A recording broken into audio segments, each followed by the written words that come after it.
Shut up and dance with me. By witty name. Chapter 13. 1 foot. He ends up needing surgery. They tell him the details of the procedure, but he finds it hard to hear over the ringing in his ears. The high-pitched static buzzing that fills up the room and crackles across his skin. He hears the words, understands them, but he can't fully absorb them. They sink into his mind like pebbles dropped onto molasses, sinking slowly, unrushed, and floating leisurely downward. And when they finally reach the bottom, it's a gentle landing, barely a pressure. Knowledge sitting there on the tip of understanding without truly sinking in. A haze has settled around him. It's been there since the moment he fell from the stage and pain shot up his leg. It was there when people rushed around him, hectic movement, swirling, chaotic. A storm in which he was the eye, immobile, calm, indifferent to the winds battering his edges. It was there as he was helped to the car and driven to the hospital. It was there as his friends spoke around him, muting their words, dimming their touches, making them feel distant. It was there as he sat in the waiting room, surrounded by people he knew and loved. Friends, all dressed in black. Their faces barely registered even when they crouched in front of him. He could only tell them apart by flashes of color. Orange and purple moving around, corralling all of them, pressing a clipboard and a pen into his hands, guiding him softly as he filled out the black lines. He watched his hand move, distant and absently curious as they shifted, scribbling out words in a handwriting that was a messy version of his own, the shaking of his fingers visible in the pen strokes. Pink, in his vision, cupping his cheeks with hands that were small and warm, lips moving in words that he didn't quite hear, delicate features pinched in worry, yellow at his side, arm draped heavy and thick around his shoulders. Green behind him, occasionally flashing in his vision when his head tilted automatically at sounds, small hands in his hair running through his locks soothingly and methodically, blunt nails scratching at his scalp before dropping down to rub at his back. Red hovering around the group. Red staying at the sidelines. Red a shadow just beyond the others. Red and midnight eyes creased and glistening with far too many emotions for his rattled mind to understand. Red settling into the seat at his side. A hand in his, warm and calloused fingers, palms oddly soft against his own. An occasional squeeze, a pinching of his fingers, grounding, anchoring when he starts to drift. Time has slipped away. Time holding him suspended as it swirled around him, moving quickly and slowly in turns.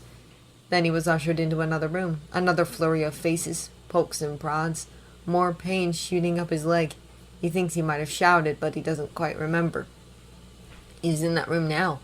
He feels his lips moving to answer questions, hears his voice like he's listening from another room. It barely sounds like his own, just as muffled as the others.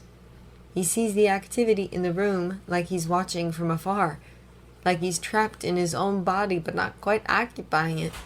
It's also distant. Movements are disconnected from his awareness of them, making them move sluggishly and far too quickly all at once.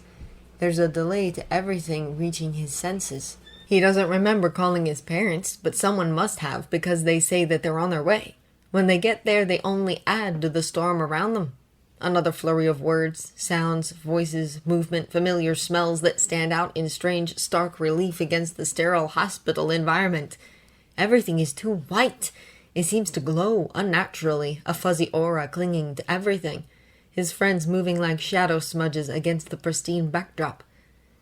Then the colors are ushered out. They say goodbye to him. He registers that much. Orange, purple, pink, yellow, green, red. They drift past his vision. They hug him, squeeze his shoulders, his hand, his arms. They speak in muted voices, deep and weary as he feels.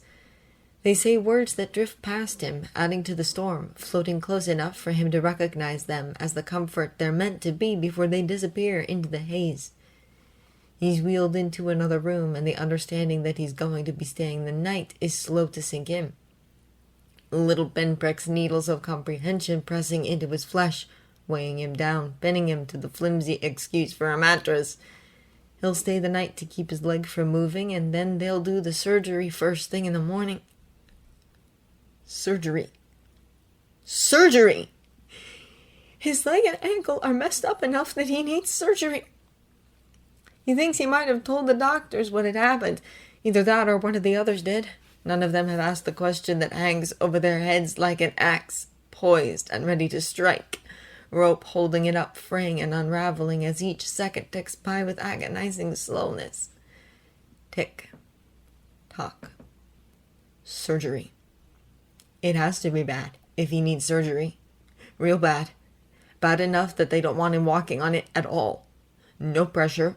No risk of messing it up worse. He hasn't looked at it yet. Can't quite bring himself to. He keeps his eyes above the waist because he's certain if he sees it that somehow makes it more real. Makes it unavoidable. Like all of this might be able to rewind as long as he doesn't look. But he's seen the expressions on his friends' faces. He's seen the sympathy, the worry, the pity. He's seen their nervousness. He's seen the heartbreak in their eyes. He's felt the pain. His parents talk to the doctors. He thinks they talk to him too. He replies robotically and automatically. He sees the looks in their eyes, and somehow it's worse than his friends. It's more real. It's unguarded. It's raw and worried and filled with sympathy and pain as they look at him, as they look at his leg, as they put a hand on his arms and tell him it'll be all right. By the time they leave, it's a breath of relief. He's alone for the night. They've set him up and left him to rest. And that's when it all comes crashing down. The numbness starts to melt, starts to uncoil and drip from his heart. The haze begins to clear, his mind being forced back into his body. His awareness is thrust back into the moment, no longer free to drift just beyond himself. In the wake of the numbness, he burns. His chest burns, his lungs burn, his eyes burn, his vision blurs. He curls up as best he can and he lets himself cry. He doesn't think he can, just lets the emotions run through him and out, lets the events of the night sink in, lets them embed themselves into his memory, lets himself finally grasp them with shaking, tentative hands. Because it happened. It happened, and it happened so quickly. One second ticked to the next, and everything he's been working for, everything he's built, everything he is, just came crashing down. Tick, tock. He lets himself cry until he can't, chokes back the sobs and holds back the screams. He wants to feel rage, thinks that anger might help. But while he can feel it brewing beneath the surface, it's dulled and numb and doesn't quite burn bright enough to matter. So he surrenders to the quiet, to the buzz of machines around him. He can hear his phone vibrating against the table next to him, but he ignores it. He's on painkillers, but his leg still throbs. Feels it start to pulse through his haze. A subtle reminder, one that vibrates through his core.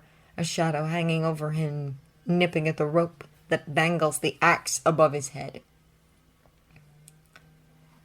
Then the rope snaps. Axe comes crashing down, slicing through him and leaving him gasping for breath, a fresh wave of heat stinging behind his eyes. He's not going to dance at regionals. He doesn't know if he'll be able to dance again. He goes to sleep that night, clinging to the hope that he'll wake up to find it's all been a dream. It isn't a dream. It's a nightmare. The surgery goes off without a problem. The only real problem being that he needs surgery in the first place. All the nurses and the doctor tried to reassure him throughout the process, thinking that he's nervous about going under, nervous about the pain, nervous about surgery. It doesn't click until he says he's a dancer. Then their comforting looks turn to sympathy, just a hair shy of pity. He stops making eye contact with them after that. They monitor him for most of the day, but at the end of it, he's allowed to go home. He's happy about that. If he's going to sit around and do nothing, he'd rather do so in the privacy of his own room, where he doesn't have to control his expressions around so many strangers. At home, at least he can cry in peace.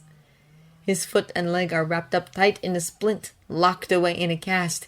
He's not supposed to put weight on it for a while, and he's given crutches to get around in. Turns out crutches are a pain in the butt, so he opts for moving around as little as possible. He keeps to his bed, sits in his pajamas all day, keeps his foot elevated, and really does nothing. His family drifts in and out of his room. His mom brings him food, bustles around fluffing his pillows and asking if he needs anything at least twice an hour. His dad checks up on him, tries to crack some jokes that fall flat. He tries to offer him a small smile for his effort, but that, too, feels hollow. His siblings come and go. Some of them poke their heads in, make a comment, try to make him smile. It doesn't work. Sometimes they sit with him, but it's more uncomfortable than anything. He's happier when they leave him alone, when he doesn't have to pretend to be okay for their sake, when he can just mope in peace, wallow like he has every right to. They eventually take the hint. They leave him be, let him deal with it in his own way. It doesn't stop their visits by any means, but he at least has more time to himself between each one. Every time he sees his leg, wrapped up and immobile, he feels a nauseating twist in his stomach, has to turn his head up and gaze at the stars on his ceiling, sickly green and dull in the daylight, blinking away the burn behind his eyes. His phone's battery has died and he doesn't bother charging it. After the initial "I'm fine" message he sent out to his friends after his surgery, he let it go. Hasn't really touched it since. He's afraid to, really. He doesn't know how to face them. Facing them just make this crazy fever dream even more real. He doesn't think he can handle that. So he puts it off, ignores their concern, curls up on his bed as best he can with his foot elevated and stretched in front of him, passes his nights in fits of shallow, dreamless sleep, passes his days lazing on the bed, idly watching movies on his laptop and losing himself in old nostalgic video games. The only silver lining to this nightmare is that the doctor said he'll be able to dance again. Given time for recovery and physical therapy, he'll dance again. It'll take time and patience to get back to where he was, but he'll dance again. And that's the thought he clings to when the shadows creep in. He'll dance again. And you know what the worst part is? Sophia asks, voice muffled from where she sits on the other side of the closed door. She pauses, clearly waiting for Lance's direction to keep going.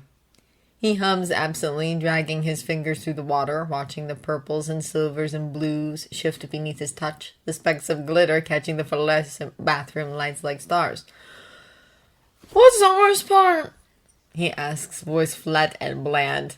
Sophia doesn't seem to mind his lack of enthusiasm. She barrels right on ahead. The worst part is that everyone still adores her, just because she's good at pretty much everything. He can hear the bitterness rolling off his sister's tone, hear the frustration biting at their words. He can imagine the way her hands dance through the air in aimless gestures as she talks. Just because she's top of the class and really good at soccer doesn't mean... "Language," Lance says with no real heat, fingers still dancing through the stars, spinning his own galaxies left behind by his favorite bath bomb. It helps him lose himself a little, but it doesn't do much to make him feel better. "Sorry," she says, voice dripping sarcasm. "Really freaking good at soccer doesn't mean that she's a great person. She's grouchy and frowns a lot, and she's rude, and people just think she's cold and mysterious just because she doesn't talk a lot and doesn't care what people say. And she has a nose ring. A nose ring! Lance! Who even has those at our age? All the boys have crushes on her, and they're not even subtle about it. Not that she cares about that. She's too cool for them anyway." "Sounds to me like you think she's cool," Lance says, lip quirking at the edges. He can hear her sputtering through the door. "I do not! She's obnoxious and moody and doesn't even know who I am, even though I'm clearly her rival in both soccer and academics." "Sounds like Sophia has a crush," he sings, songs of teasing lilt entering his voice. "I do not!" she shrieks, voice rising in pitch. He chuckles, and she plows on ahead. "For your information, I have a crush on Johnny from band." "You can have a crush on both." She's silent for a long while. Long enough that the silence settles into the bathroom with an eerie thickness. His hands stop moving, water in the tub settling into a still pool, only shifting with every shallow breath he takes. He can hear the clock ticking in the hallway, giving the only indication that time is moving. "But," she says, voice soft enough that it doesn't break the silence, merely shifting beneath it, muted and low. She can hear her shifting outside the door, rattling it as she moves her weight. "But that would mean..." She trails off, uncertain and small, and Lance decides to throw her a bone. Keeping his voice light and indifferent, he snorts loudly. Didn't think we'd ever have the coming out conversation through the bathroom door. At that, he hears her own soft snort of amusement, and something warm and soft and fond ignites in his chest, slowly melting away the chill that has built up over the past few days. Yeah, well, it's not like I didn't know. I mean, I've had suspicions, but Congrats, he says, cutting her off before her rambling could get worse. He knows that frantic word vomit tone. He knows it far, far too well. A McLean curse, in all honesty. You've got more in common with your big bro than you thought. He hears her scoff and a muttered, grouse. But she doesn't sound upset. Thoughtful, perhaps. Relieved, maybe, but not upset. Their moment is cut when he hears the doorbell, muted and distant, but unmistakable. It's followed shortly by a pressure shift in the house as the door opens and the sound of his mom's voice. Her words are indistinguishable, and whoever she's talking to is soft-spoken enough that he can't hear them all the way on this side of the house. But then she's calling his name, loud enough to carry and sharp enough to get his attention. There's rustling on the other side of the door as Sophia stands. I'll go see what she wants. Thanks, he says, but he can already hear the floorboards creak as she walks away. He's back to tracing his fingers through the water, watching the patterns form and dissipate. His leg is hooked over the edge of the tub, cast staying perfectly dry outside of the water. Honestly, bathing is a pain in the butt with the thing, but there's not much he can do. It's only temporary, he has to remind himself. Only temporary. Lance! Sophia calls, walking closer to the bathroom door again. You have a friend at the door. Is it Hunk? He asks, irritation sparking distant and small. He already has his family hovering over him, smothering him with pitying looks and far, far too much concern. He doesn't need Hunk doing it too. Sure, he hasn't really responded to the big guy's messages in a few days, but that doesn't mean he has to come over unannounced. It's not Hunk. Irritation gives way to surprise. Paige! Nope. Surprise gives way to confusion. Then who? It's Keith, the guy from the bookstore. Something shoots through him, something hot and electronic, leaving his stomach knotting and his limbs tingling. His heart beats far too fast at just the mention of his name, driven into overdrive at the thought of him standing in his doorway talking to his mom. He clears his throat, far, far too aware of how dry his mouth suddenly is, trying to speak around the lump in his throat. What does he want? No. He just said he wanted to come by and see you before work. He brought you a milkshake. Lance blinks, feeling a far too familiar burn behind his eyes. He sinks lower in the tub, mimicking the way his heart sinks into his stomach. Keith. He can't face Keith. He can't face any of his friends right now, let alone Keith. Just the thought of his stupid, beautiful face makes Lance's chest squeeze with guilt. He messed up. He messed up things not only for himself, but for Keith as well. He doesn't want Keith to see him like this. Not when he can barely keep himself together. And he knows that if he's put face to face with him, forced to look at those gorgeous dark eyes, thick brows pulled together in concern, full lips pursed in worry, Lance would break. He's so close to the edge as it is, and he doesn't want to break. Not again. He's not strong enough to face it right now. To face him. It's something he knows he'll have to face eventually, but right now it's too much. Too overwhelming. He's already dealing with the reality of a broken leg and his hopes for regionals crushed into dust. He doesn't know how to deal with facing his friends. Facing Keith. So he pulls into himself. Attempts to hide as much as he can in the galaxy-painted waters of his tub, trying to seek out the warmth to comfort the chill in his heart. Tell him I'm busy! Lance! Sophia sighs, and he can hear the roll of her eyes. You've been in there for like 40 minutes. You're probably pruny, and the water is probably cold. Just come out and talk to your friend. No! Lance! Sophia! He says, hating the waver in his voice, hating the way it nearly cracks, hating how he knows she can hear it. He clears his voice, takes a deep breath to settle himself. Please, he says, knowing the plea is there in his voice, raw and vulnerable. Please just tell him I'm busy.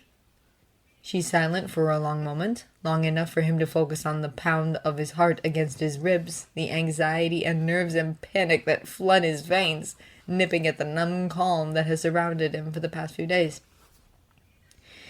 Fine, she says finally, and it's not happy, but there's a sigh of defeat there. I'll tell him. He allows himself to let out his breath in a rush, sinking until his knee pokes out from the water and his chin is nearly submerged. Thanks, Soph. Can I have your milkshake? Fuck no!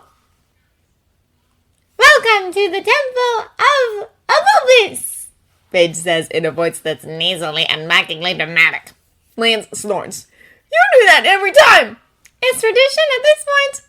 I can't even hear the name Anubis without thinking Abubis, so thanks for that, Lance says dryly, but there's a little edge of amusement that he can't quite snuff out. Paige openly cackles. Good, Matt passed it on to me, and now I passed it on to you. Thank you ever so kindly, he says, laying on a thick Southern Belle accent, batting his eyelashes and hoping the sentiment transfers. Whether it does or not, Paige still snickers. When Paige had messaged him about playing Overwatched, he was hesitant. He's still just been glossing over the group chat, avoiding one-on-one communications completely unless it was something important. And even then, he only gave short, direct answers. They've stopped asking him how he's doing, which is what he wanted. So why does it leave him feeling so hollow? His boredom has overridden his apprehension in the end, and perhaps a little bit of his need to hear someone besides his family. What can he say? He's a social creature. And despite the fact that the idea of talking to his friends makes him an anxious mess, he feels incredibly lonely without them. A catch-22. So he ends up accepting Pidge's game invite, breathing a sigh of relief when it's just the two of them. Even more so when they call him on a private voice call instead of in the group. He hadn't realized just how much he missed Pidge's voice until they were there in his ear, ranting about how he always picks snipers. And again, when he goes for Junkrat. It's got him grinning from ear to ear, ignoring the dull burn in his eyes, laughing in a way that feels cracked and raw and strange to his own ears, and he feels so much lighter.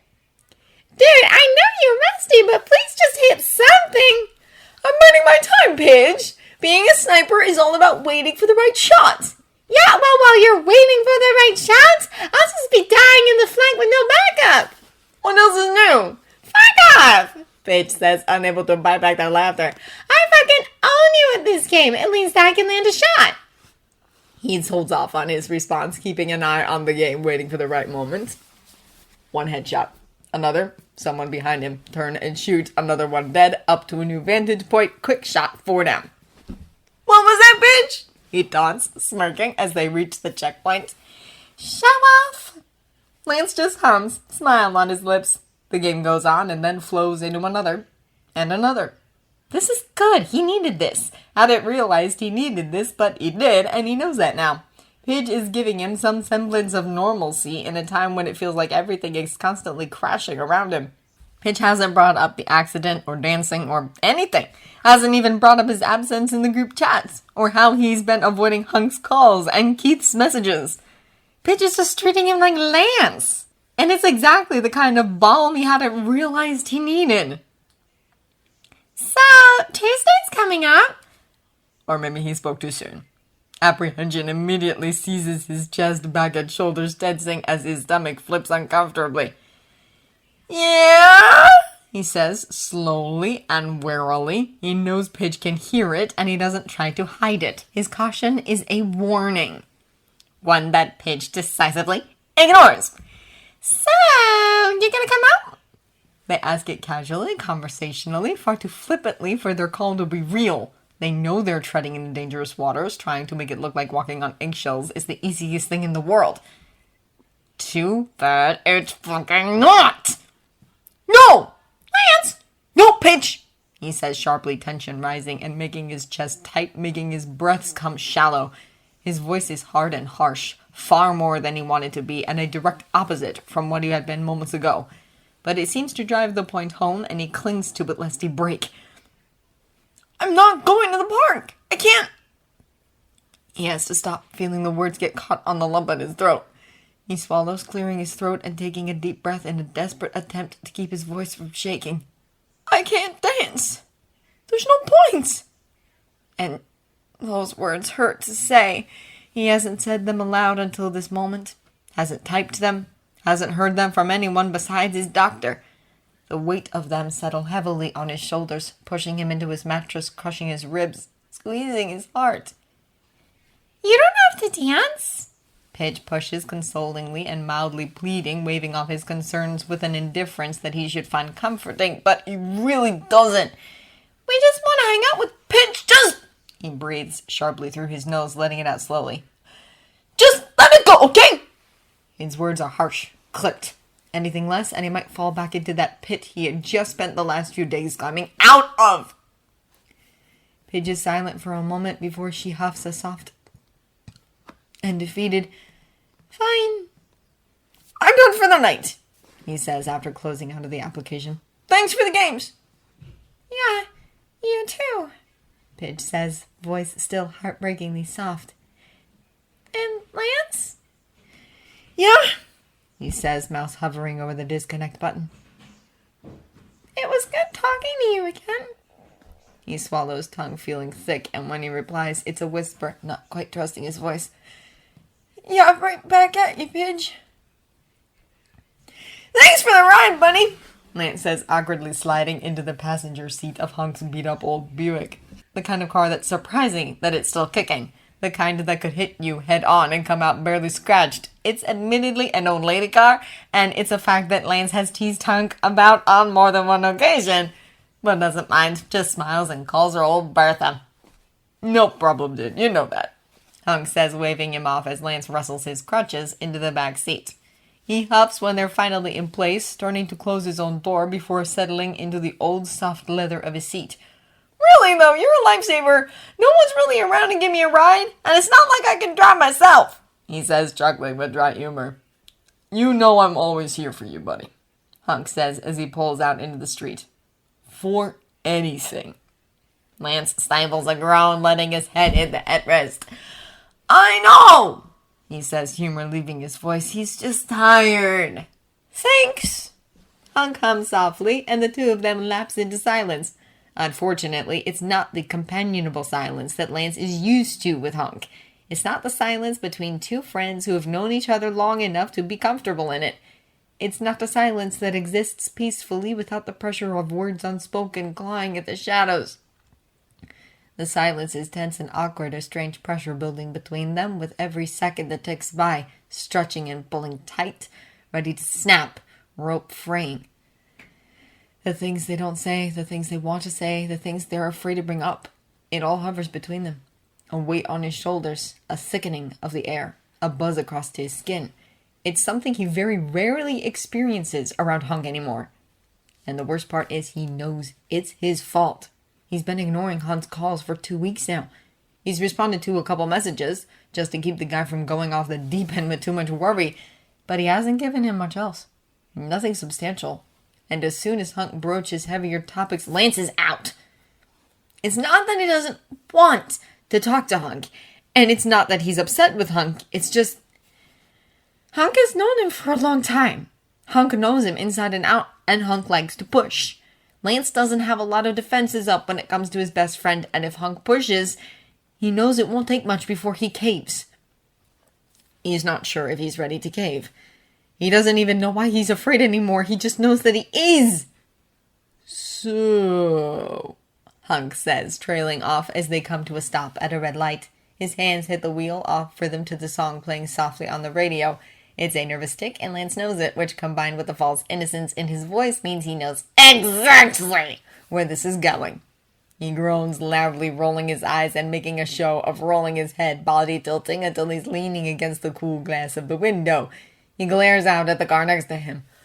"Hunk!" he whines, drawing out his name in as much warning as protest. In his peripheral vision, he can see Hunk shaking his head. "Sorry, buddy," he says, having the decency to actually sound sorry.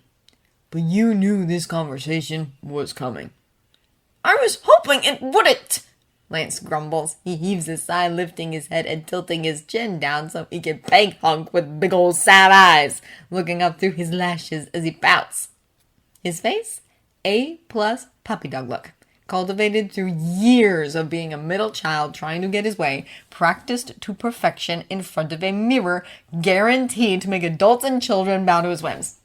His voice? Downright pitiful, sad, and kicked, and just enough pleading without sounding like he's begging. Hunk glances at him, face immediately falling and fingers freezing on the steering wheel. Oh man, Lance, please don't use the face. Lance says nothing, just adds a little more furrowed brow, a little quiver to his bottom lip. Lance! Hunk whines, and Lance has about 3 seconds where he thinks he's won before Hunk's lips burst, his own brows furrowing as his entire face tightens. His head snaps back forward as the light turns green, hands gripping hard at the wheel. No, you're not getting out of this. Lance groans again, wordlessly flopping back over to lean heavily against the door, arms crossing over his chest as he sinks in his seat.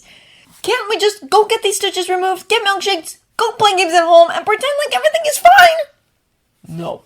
Well, yes, we could, but we're not going to because everything is not fine. I know it, and you can't hide it. Lance grunts a little huff as he glares hard at the buildings they pass. Lance... Hunk tries again, voice dropping, becoming soft and soothing, almost tentative in a way he approaches it. We miss you. Lance shifts uncomfortably, feeling the guilt bubble in his stomach, spreading out like an itch beneath his skin. The worst part is he misses them, too. I haven't gone anywhere, he mumbles. Yes, you have. Hunk insists. It's gentle, but stern. Blunt, because Hunk doesn't know what subtlety is for the life of him. But goddamn if it's not gentle, all the same. You're pulling away from everyone. No one's heard from you in days. I've talked to them. One-word answers to direct questions after we tag you 12 times. Don't count. Hunk huffs before his voice softens again. Dude, you've been pulling away from me. If that's not a sign that things aren't okay, I don't know what is. It's just... He starts, but his words get caught on the lump in his throat. Great. He can feel that burn behind his eyes. He breathes in deeply, closing his eyes and trying to concentrate on the cool of the glass against his temple and cheek as he lets out a ragged breath. I just don't know how to handle it, Hunk. Handle what, buddy? And great, there he goes, being all soft-hearted and kind and supportive. And whoops, there goes Lance's walls crumbling like they tend to do around Hunk. God damn it! He should have called someone else to drive him to the hospital. Anyone! He could have asked his older brother or his sister-in-law. Honestly, he could have rescheduled to a time where his mom could have driven him, but no, he didn't. And he had to call Hunk of all people to give him a ride, and he knew his best friend would drop what he had to in order to help, because that's what best friends do, and he would do the same for Hunk, and now Hunk's going to get him to spill his guts because that's what best friends do! And maybe that's what he wanted all along. Past Lance is a smooth-ass traitor, and present Lance would be a lot more impressed with himself if he wasn't too busy trying to hold back tears. Everything! He says, voice a lot louder than he was hoping for, hands flying up before his hands drop to his face, running down his cheeks with a groan of exasperation. He sinks further in his seat. I messed up, Hunk! I messed up big time! I messed up everything! I ruined everything! You didn't mess up everything. Hunk tries, edging carefully into the subject. Lance lets his hands flop down to his sides, turning his head to glare at him. I fell off a stage and broke my leg! Hunk's eyes flicker to him a moment before returning to the road, lips pursing and twisting as he chooses his words. Yeah, but you didn't ruin everything. Yeah, I did! I messed up the competition for us! Dude, no one cares about the competition! I do! I did! It was the first one in forever, and we were totally going to win, and then I had to go and show off, and I messed it up! We could have used the prize money! It was our friend's night out! It was Keith's first time freestyling, and I... There goes his vision, all blurry and crap, and the voice cracked. Jesus, he's a mess. He rubs at his eyes, face turned toward the window as he scowls. I just ruined everything, and I don't want everyone to look at me like I'm an idiot. I do enough of that on my own. He's surprised when the car cuts across the lane, causing the driver behind them to blare their horn.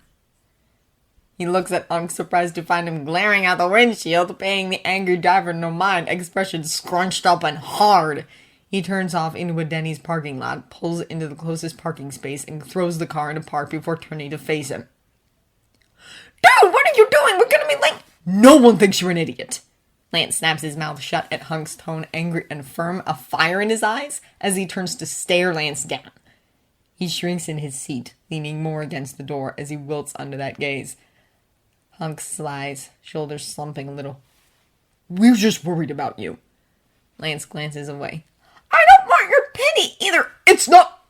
Hunk makes a frustrated sound, hands going to his temples to rub them as he closes his eyes. It's not pity, dude. It's friends caring about friends. Hunk! No, Lance, look. He opens his eyes, pointing at Lance with both hands, lips twisted up into a frown. If that had been me, if I had broken my leg on that stage, embarrassed myself in front of Shay and everyone else, ruined my chances at regionals for me and Pidge, and then didn't talk to anyone for 2 weeks, would you leave me alone? His lips twist into a grimace, eyes shifting to the dashboard as he huffs a quiet, no. And would you pity me? Like a bad kind of pity that's not genuine at all, but like a good kind of pity that's just sympathy for a friend in pain that doesn't mean anything besides you feeling what I'm going through. No. Yes, what was the question? Doesn't matter. Would you think I was an idiot? No, dude, stuff happens. Exactly, he says, fingers snapping as he points at him. Stuff happens, man, and it sucks. But we're your friends. You're allowed to be embarrassed about it, but none of us are judging you for it. We're not gonna rub it in. We just want to be there for you so you don't have a shit time recovering. Lance sighs, glancing back at him, taking in his genuine smile, the honesty in his eyes, and he feels a small tug at the corner of his lips. Thanks, Hunk, he says, quiet enough that he's not sure if Hunk could hear him, but judging from the way his smile widens, he does. So, Hunk prompts, leaning forward a little, eyebrows raised as he waits. Lance sighs again, flopping his head back and staring at the ceiling. So, I'll do a better job talking or whatever. And I won't push you guys away anymore. And I'll try to be more active in the group chats, but if you guys start asking me if I'm okay every 5 minutes, I'm out! Fair enough. And Lance's eyes narrow. What else do you want from me? Hunk just smiles. Nothing, I was just seeing how long I could keep going like that. Lance rolls his eyes, reaching out to shove Hunk's arm. Just hurry up and get me to the hospital before we're late! Hunk chuckles, putting the car into reverse as he pulls out of the spot. Yeah. Lance flips down the visor, eyeing himself in the mirror and rubbing at his eyes, slapping at his cheeks. I can't believe you made me cry in a Denny's parking lot! He grumbles, but there's the ghost of a smile on his lips. One born from feeling at ease for the first time in weeks. Now my eyes are going to be all red and puffy when I get my stitches taken out. You'll survive, Hunk says as he pulls out onto the main road, which, by the way, just throwing this out there, but you are not showing me your stitches, and I'll be waiting for you very firmly in the waiting room. If I see them, there's like an 85% chance I'll puke. Just saying. Fair warning. Lance leans back in his seat, propping an elbow up on the door as he smirks. No promises! Viva La Lance has renamed the conversation Family Barbecue. Today's menu, salted leg of Lance. Cuckoo, motherfuckers. What? Viva La Lance. Hey guys! Luna Goddess. Lance! Cuckoo, motherfuckers. The prodigal son has returned. I mustache you for your soul. Good to hear it from you, my boy. Nita and. Hey, Lance! Viva La Lance. Sorry to break up the flow of the convo. Hunk is just holding my milkshake hostage until I say something because he says you guys are worried about me and crap. Luna Goddess. We have been. Nina and. We were just worried because we hadn't really heard from you much since the accident. Luna Goddess. I take this to mean you're doing well? Viva La Lance. Yeah. Sorry for being MIA. It's just been a lot to take in, you know? I must ask you for your soul. Perfectly understandable, Lance. You take all the time you need to get yourself back on your feet. Get it? Feet? Lunar Goddess. Come on. I must ask you for your soul. Are we not at the joking stage yet? I took the conversation name change to mean we were there. If not, I apologize. Viva Lance. No, guys, it's okay. Joking about it is nice, actually. Luna Goddess. Be that as it may, like Karan said, you are perfectly justified in taking the time you need to heal. But it's good to hear from you. Nina and. We're here for you no matter what, Lance. Even if it's just to get your mind off of it. Viva Lance. Oh, guys! Making me all emotional and crap. Cuckoo motherfuckers. How'd the appointment go, by the way? Viva the Lance. You know about it? Cuckoo motherfuckers. Yeah, duh! Hunk told me! He wouldn't let me come, though. Bro time or whatever. Viva the Lance. Oh, yes! Bro time! Hunk cutting across 4 lanes of traffic to make me cry in a Denny's parking lot and then driving like a madman so we wearing lights! The broest of times! Up down Hunk. Stop making it sound so dramatic. It was like 1 lane of traffic. Viva the Lance. But to answer your question, it was fine. I am stitches free. Cuckoo motherfuckers. Did you get a picture? Was it gross looking? Show me! I'm done. Oh, no. Lance, don't you dare send that picture. Viva the Lance. Just jump out of the chat for a minute, buddy. Viva the Lance has sent that image. Cuckoo motherfuckers. Sick! I mustache you for your soul. Impressive! Cuckoo motherfuckers. Those are some gnarly looking stitches, dude! Viva the Lance. I know! I didn't get a good look at them after the surgery, so this was the first time I saw them. Lunar Goddess. Did it hurt getting them removed? Viva the Lance. Nope, both a little weird though. Fuck off. Lance got his stitches removed. Cuckoo motherfuckers. Did you see the pic? Looks worse than that time you crashed your bike. Nina and. You crashed your bike! Fuck off. No. Cuckoo motherfuckers. Oh right, forgot I said anything. Nina and. You know what? I don't even want to know. Fuck off. So how's it feel, Lance? Viva the Lance. Stiff mostly. I'll be in a boot for a while. Like, 6 weeks. Cuckoo motherfuckers. Dang! I mustache you for your soul. I take it that's with crutches? No pressure? Viva the Lance. Yeah. Cuckoo motherfuckers. That sucks, dude! Need a hand. I'm sorry, Lance. Luna Goddess. If there's anything we can do, don't hesitate to let us know. Viva the Lance. It's filmmaking, it's fine. All cool here. Just gotta mooch rides for a while since I can't drive with it. Nina and. That means no taking Lance for rides on your bike, Keith. Viva the Lance. Why would he do that? Up that Hunk. Keith offered to take you to the hospital if I couldn't, but you know, he has a bike and everything, so it would be kinda hard. Viva the Lance. Oh! Fuck off. I would have borrowed Shiro's car. Cuckoo motherfuckers. You could have held your crutches out and did motorcycle jousting! Up that Hunk. Ha! Holding them out like lances. Lance with a lance. Viva the Lance. We get it, Hunk! Nina and. I can't condone this with good conscience. A mustache for your soul. We tried that once in my college days. Then we used umbrellas. It's all good fun until you hit the ground. But what's a little road rash in a game of bike jousting? Fuck off. Are you guys going back to Hunk and Pidge's? Up that Hunk. Yeah, once we pick Pidge up some nuggets. We're in the drive-thru now. Cuckoo motherfuckers. You are a godsend! Fuck off. I just got off work. Can I go by? Cuckoo motherfuckers. Sure! Viva the Lance. Actually, I gotta go home! Cuckoo motherfuckers. You do! Up that Hunk. Lance, what are you talking about? Oh, right, you know, totally, I forgot about that, right. Viva the Lance. Dial it back, buddy! Up that Hunk. Sorry. Viva the Lance. Yeah, I forgot I have stuff to do at home today. Important stuff. Up that Hunk. Yeah, so I'll just be taking him home. Cuckoo motherfuckers. God damn it, my nugs are gonna get cold! Viva the Lance. Sorry, Keith, brain check. Fuck off. Yeah, okay. Group chat, family barbecue. Today's menu, salted leg of Lance. Luna Goddess. So, theoretically, if I were an alpha and Shiro were an omega, would he have my pups? Cuckoo motherfuckers. Theoretically, yes, I think. I suppose it depends on the laws of the universe we're abiding by to determine whether or not alpha females can impregnate. I'm gonna go with yes, you can. Luna Goddess. Wonderful. Shiro, will you have my pups? Nina and. I have regrets. At that Hunk. I still think Shiro would be an alpha. He's like the epitome of manliness and he's big and stuff. Aren't alphas supposed to be big? Viva the Lance. Hunk, buddy, old pal. Those are just stereotypes and cliches. I mean, look at you. You're a big guy, but you're the most beta-ist beta to have a beta. Up that Hunk. I can't tell if that's a compliment or an insult. Viva the Lance. That's a compliment. No shame in being a beta, dude. Up that Hunk. Okay, I'll take it. Viva the Lance. My point is, let big dudes be Omegas if they want to be. Cuckoo motherfuckers. What do you think, Shiro? Alpha or Omega?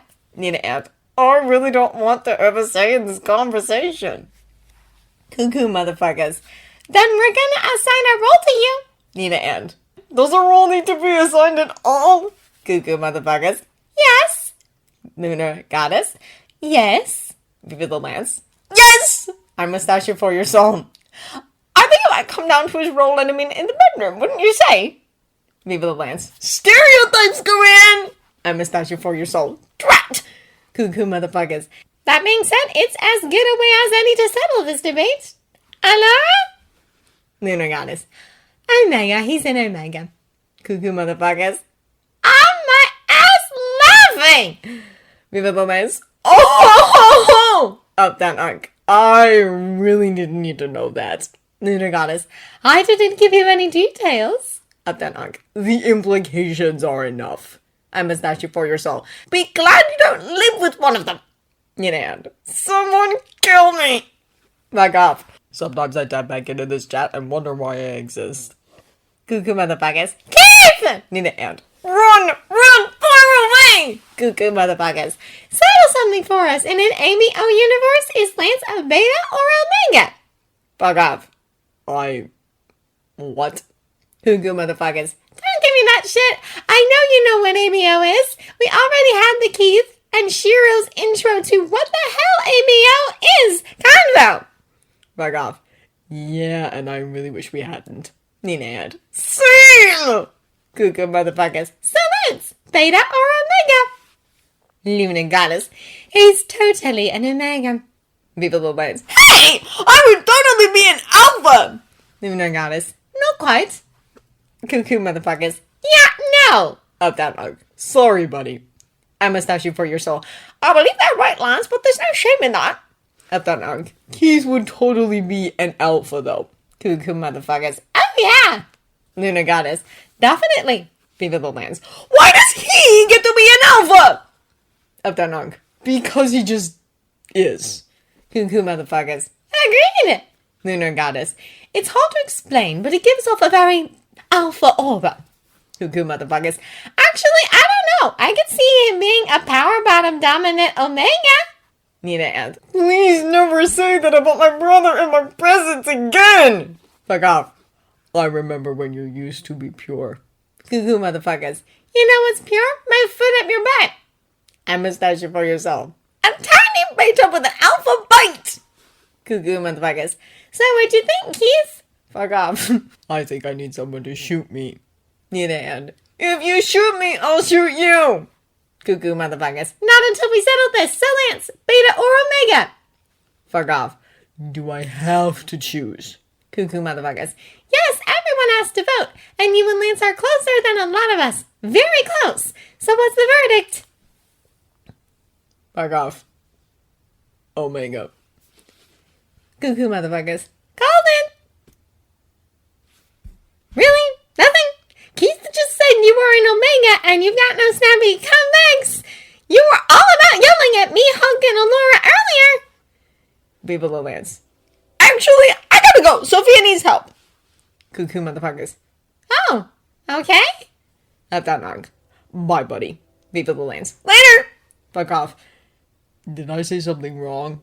Cuckoo motherfuckers. No, you just agree with the rest of us. Up down Hunk. It's not you, man. Fuck off. Up down Hunk. Don't take it to heart, okay? Fuck off. Okay. Need a hand. Can we move on from this conversation now, please? Lunar goddess. Not a chance. Group chat to family barbecue. Today's menu, salted leg of Lance.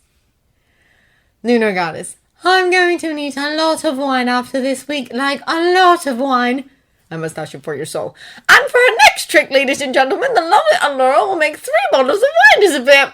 All by herself. Up down Hunk. That is one impressive trick. Viva the Lance. I do believe in magic. I do. Lunar Goddess. That's me, the wine wizard. Cuckoo motherfuckers.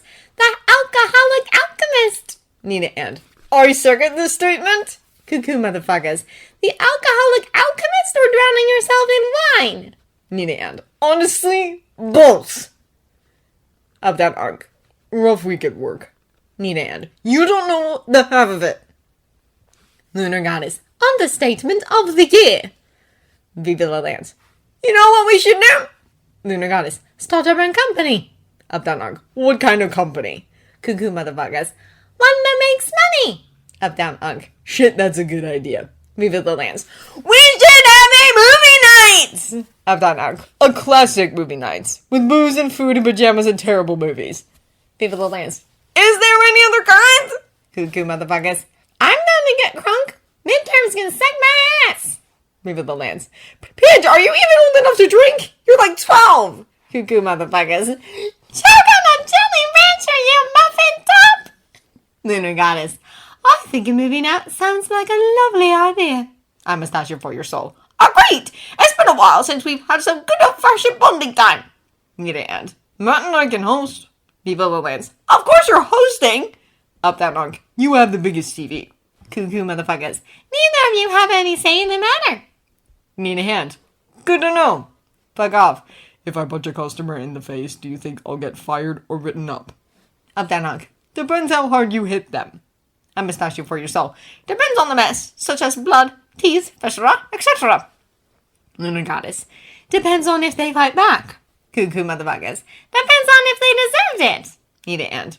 Rough day at work? Fuck off. What gave it away? Nina and. Seems to be the general consensus around here. Lunar Goddess. Movie night is sounding better and better. Fuck off. Movie night? I must have you for your soul. A time-honored tradition. Cuckoo motherfuckers. We get together with food, drinks, and watch crappy movies in our pajamas until we pass out on Jiro's floor. You in? Fuck off. Sure. When is it? Cuckoo motherfuckers. This weekend? Up down Unk. We can do it Saturday, and Sunday can be for homework. Cuckoo motherfuckers. As always. Need a hand. Allura and I get off work at 5. Fuck off. I get off work at 6, then I can drive over. I'm Mustache for your soul. I have some things to do at the studio, but I'll be around by 7:30. Up that Unk. Cool, so when do you want me to pick you up, Lance? Viva the Lance. Actually, I think I'm gonna pass. Up that Unk. What? Lunar Goddess. Lance? Cuckoo motherfuckers. Dude, it was your idea. Viva the Lance. I know. I just remembered I have a thing this weekend. Family thing. Can't get out of it. Sorry. Have fun. Gotta go. Mom's calling for dinner. Bye. Up down Hunk. Okay. Lunar Goddess. Oh dear. Cuckoo motherfuckers. What the fuck? Fuck off. Maybe it's best if I don't go this weekend either. Lunar Goddess. Keith, no, we won't you that. Need a hand. Keith, it'll be fine. Up down Hunk. Yeah, dude, we want you there. Fuck off. I don't think Lance does. Up down Hunk. No, he totally does. Fuck off. He's got a weird way of showing it. It's fine, I have stuff I should do, or something. I'll talk to you guys later. Need a hand. Take care. Lunar Goddess. Bye, Keith. Uptown Hunk. Later, buddy. Cuckoo motherfuckers. I'm going to murder them! I'm Mustache for your soul. Well, that was a bit awkward. Lunar Goddess. This is unfortunate. Need a hand. They just need time. Cuckoo motherfuckers. Jesus! Uptown Hunk. Oh, man. Cuckoo motherfuckers. What a mess! Group chat. Titanic, take me. Cuckoo motherfuckers. Okay, Lance, what the fuck? Viva the Lance. What the fuck? What? What'd I do? Cuckoo motherfuckers. Keith! Viva the Lance. I don't know what you're talking about. Cuckoo motherfuckers. Bullshit! You're treating Keith like shit and it needs to stop! Viva the Lance. I am not! Up that Hunk. You kinda are, buddy. Viva the Lance. I'll barely talk to him! Cuckoo motherfuckers. Yeah, that's that point, dumbass! You duck out of the group chat every time he shows up. You avoid being with us if he's there, and you're not really subtle about it. Viva the Lance. Do you think he's noticed? Cuckoo motherfuckers. No fucking shit! He's noticed, Lance! You ain't subtle! And he's not stupid! Viva the Lance. Uptown Hunk. Dude, what's up? You've finally gotten better about talking to all of us again. So why won't you talk to Keith? Honestly, I thought he would be the one you were looking forward to talking to the most. You know, because of your crush and everything. Viva the Lance. That's the problem! My big dumb crush keeps me from talking to him! Cuckoo motherfuckers. That makes literally no sense. You're way past the whole embarrassed to talk to my crush thing. You jump right past that in his fucking face. Uptown Hunk. A dick. Cuckoo motherfuckers. And dick. And now you're being a dick. Viva the Lance. It's not! I'm not! Oh! Cuckoo motherfuckers. Go ahead, get it out of your system. Uptown Hunk. Let it out.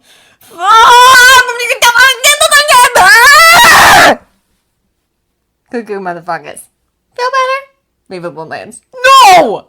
Cuckoo motherfuckers. Good, so tell us what the fuck is up with you. Viva the Lance. It's just... Jesus, okay, I really fucking like him. Uptown Hunk. We knew that already. Cuckoo motherfuckers. You got a pretty bad way of showing it right now. Do you still like him? Viva the Lance. Yes! But I messed everything up!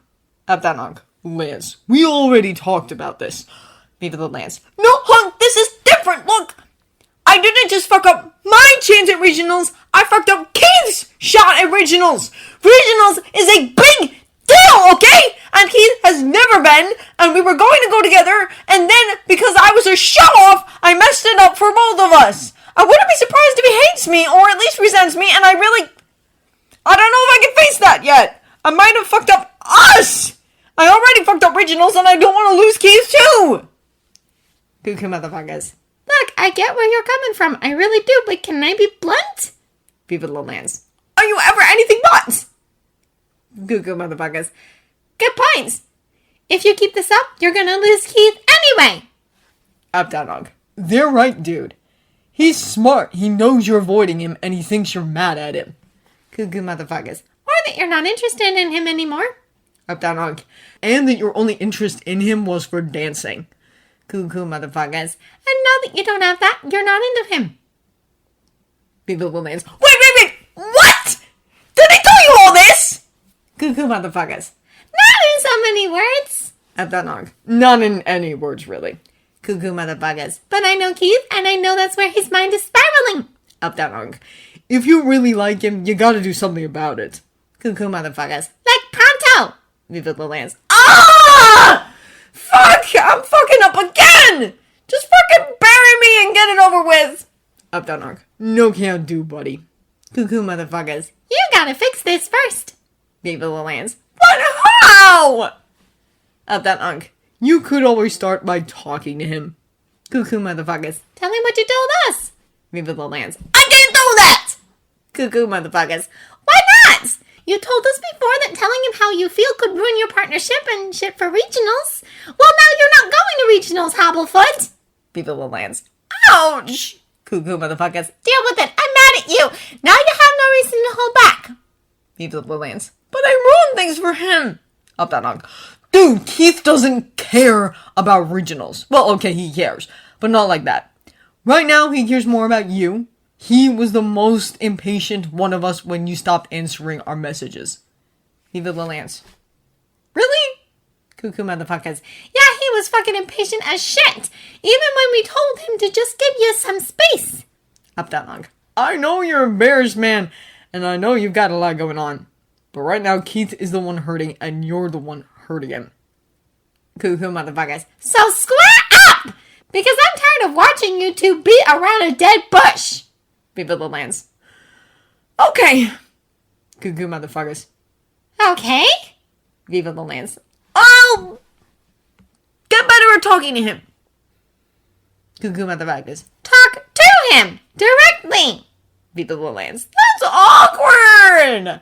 Cuckoo motherfuckers. Deal with it. Up, down, Hunk. You could try talking to him at the movie night this weekend. Clear the air. Viva the Lance. Do you think that'll be enough? Just telling him all this? Up, down, Hunk. Here's a start. Cuckoo motherfuckers. Like, Lance, I love you, so take what I'm about to say seriously and then forget I said I love you? You messed up. Not because you broke your leg, but because of how you're acting now. You hurt Keith by avoiding him when he was the closest person to you. No offense, Hunk. Up, down, Hunk. Not taken. I wasn't the one touching his dick. Cuckoo motherfuckers. Keith likes you, dude. Viva the Lance. Wait! He does? Like, really? No bullshit! Cuckoo motherfuckers. No bullshit, and I'm only telling you this so you'll get your head out of your ass. And please, like it wasn't completely obvious. Viva the Lance. Yeah, but it's one thing to think it and another to hear that he told you! Cuckoo motherfuckers. Yeah, well, he told me. But right now, I don't know how he feels. If you're serious about him, square the fuck up. Tell him how you feel, apologize, and do something about it! Viva the Lance. Like what? Like flowers or chocolates or a stuffed bear that says I'm sorry? Cuckoo motherfuckers. I don't know, and I don't care. Figure it out. But do it soon, or I'm going to kick your ass for fucking with my friend's feelings. Viva the Lance. I'm your friend too! Cuckoo motherfuckers. Then I'm gonna kick your ass twice as hard for fucking with both your own feelings and Keith's. Out that dog. We believe in you, Lance. You got this. Just remember what we talked about, okay? Viva the Lance. Okay. Thanks, guys. I've got a lot to think about. Cuckoo motherfuckers. Damn right you do. Now go get him, lover boy. When he was 10, Keith found an injured crow on his way back home from school. He isn't sure how long he spent crouched in the grass trying to coax the bird to him with leftover popcorn from his lunch. It had taken patience, far more than he thought his young self was capable of. But time seemed irrelevant, slipping away like sand through his fingers as navy eyes stared into those cautious but curious inky depths. Eventually, the bird came to him, and he bundled it up in his hoodie before hurrying home. Shiro had been pleased, their parents even less so, but after a lot of angry shouting, the crow panicking and getting loose in the house, and a lot of urgent whispers while Keith coaxed the bird back to him, they had given into his watery-eyed pleas. It required a lot of research, but eventually they managed to bind the bird's wing and found a cage for it to sleep in overnight. It was an unorthodox form of family bonding, but bonding nonetheless. There were few things that intrigued Keith like that bird. He was fascinated, transfixed, captivated. Every waking moment was spent thinking about his new friend. He didn't have many of those friends, but the crow didn't tease him, didn't call him names or laugh when he didn't understand something right away, didn't leave him to play with the other kids, didn't ignore him, didn't think he was weird or too quiet or not normal. It seemed to visibly perk up when Keith came home. Only listened to him, only took food from him, even played with him by stealing his Legos or rolling around on a slide Keith had made from sheets. For a short time, that bird was the main source of his happiness. But as he would soon learn, all good things came to an end. All movies had end credits. All games had an ending screen. Vacations all ended with the return to normal life. Every dessert could be finished. Every holiday passed. Things broke. People left. Eventually, the bird's wings healed, and when that time came, his parents told him he had to let the bird go. He fought, of course. And he lost, of course.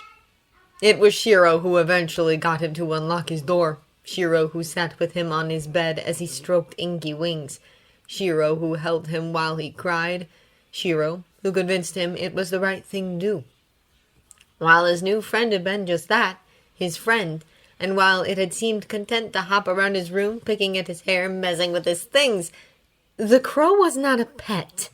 It was a wild animal, and as such it didn't belong with them. It wasn't fair for him to keep the bird. It wouldn't have been as happy with him.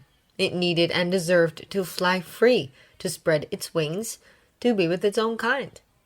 It was no doubt grateful to him in its own way, but it wouldn't have been happy with Keith, not in the long run. So with his family at his side, giving him soft encouragements, he bundled up his friend and took it outside. Tear-stained cheeks, red puffy eyes. He unraveled the blanket and bent down, letting the bird hop out into the grass. Part of him had foolishly hoped, had believed, that the bird loved him just as much as he loved it. Had thought that maybe, just maybe, the bird wouldn't want to leave, that it would stay. That foolish hope was dashed the moment its beautiful dark wings spread and it flew away. For a while, he got gifts on his doorstep. Small things, shiny things, paper clips, lost earrings, coins, wrappers. He saw some crows hanging around near his home and wondered if one of them had been his, but it was impossible to tell.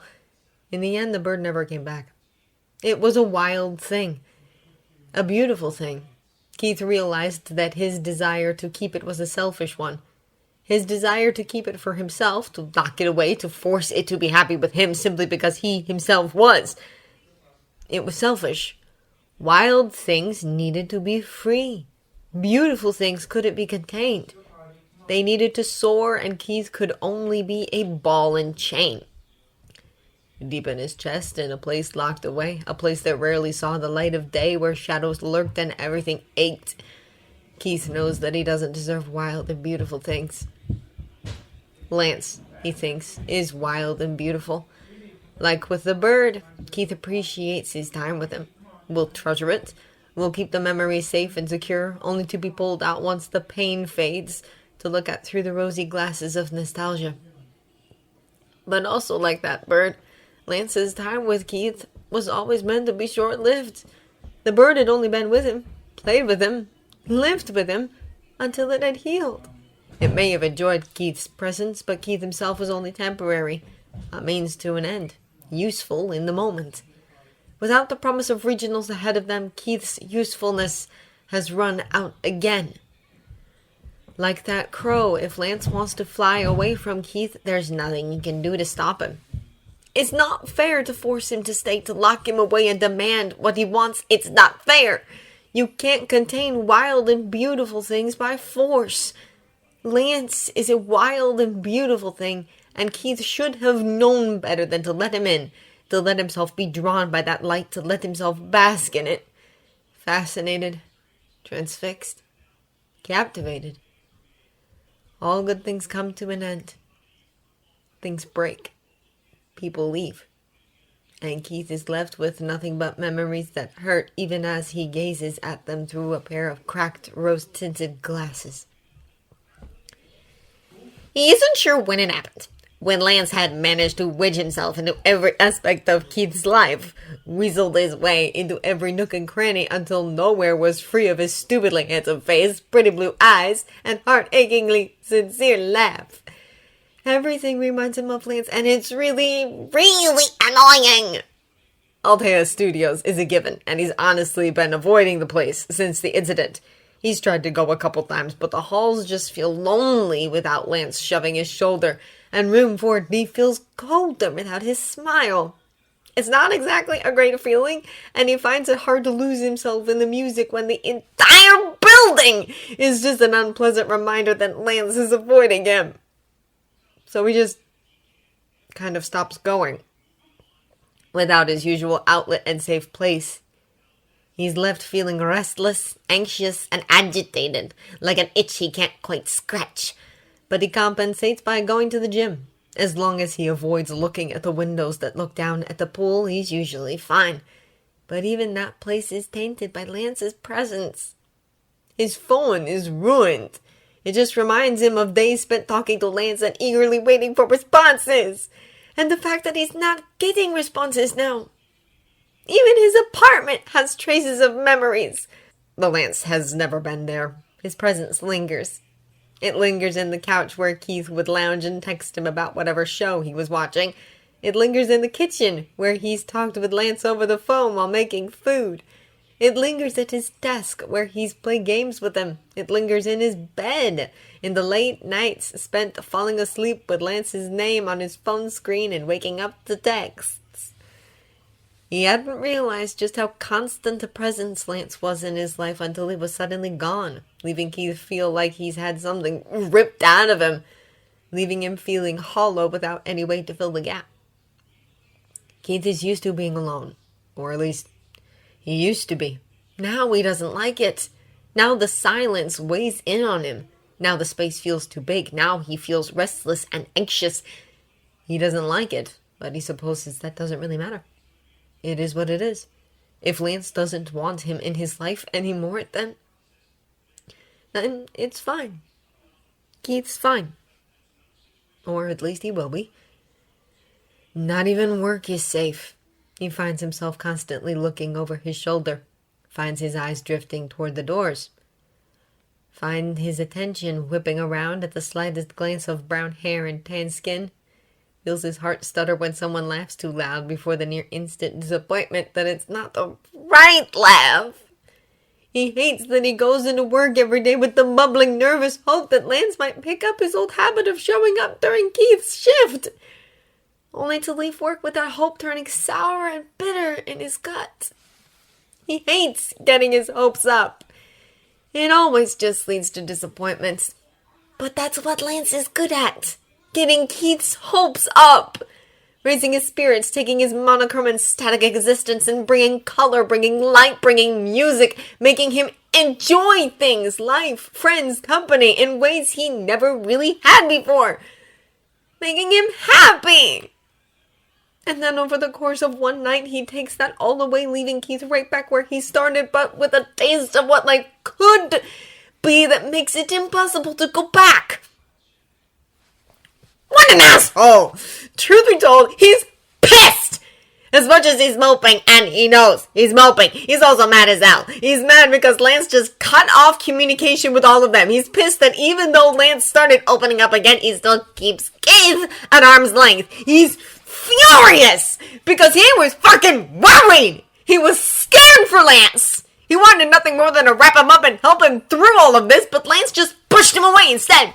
He's mad because he thought they had something. He thought what they had wasn't this fragile. He's mad because he believed that in the first place. But as much as he wants to punch him in the mouth, he also wants to kiss that mouth. And that's what's really infuriating. The fact that while he wants to be mad, wants to push him away just as much as he's being pushed, he knows all he really wants is to have Lance back. For things to go back to the way they were, for all of this to be a nightmare. He's pissed off. But that doesn't change the fact that he's weak for Lance. He's busy shelving, crouched in front of the shelves and spending far too long straightening books and aligning them because his energy levels are at critical low, and if he's being honest, he's brooding. The girls at the cafe gave him a free coffee this morning when he came in because they said he looked like he needed it, and his boss put him on shelving and hasn't bothered him since. So he's just shelving. Slowly, methodically, one earbud in and music playing loud enough to lose himself in it. He's zoning, fingers tapping books and lips mouthing along with the lyrics, when he feels a presence hovering behind him. He bites the inside of his cheek, movements stilling as he silently pleads with the person to move on. Hopefully they're just trying to look at the books around them. He really doesn't want to interact with customers.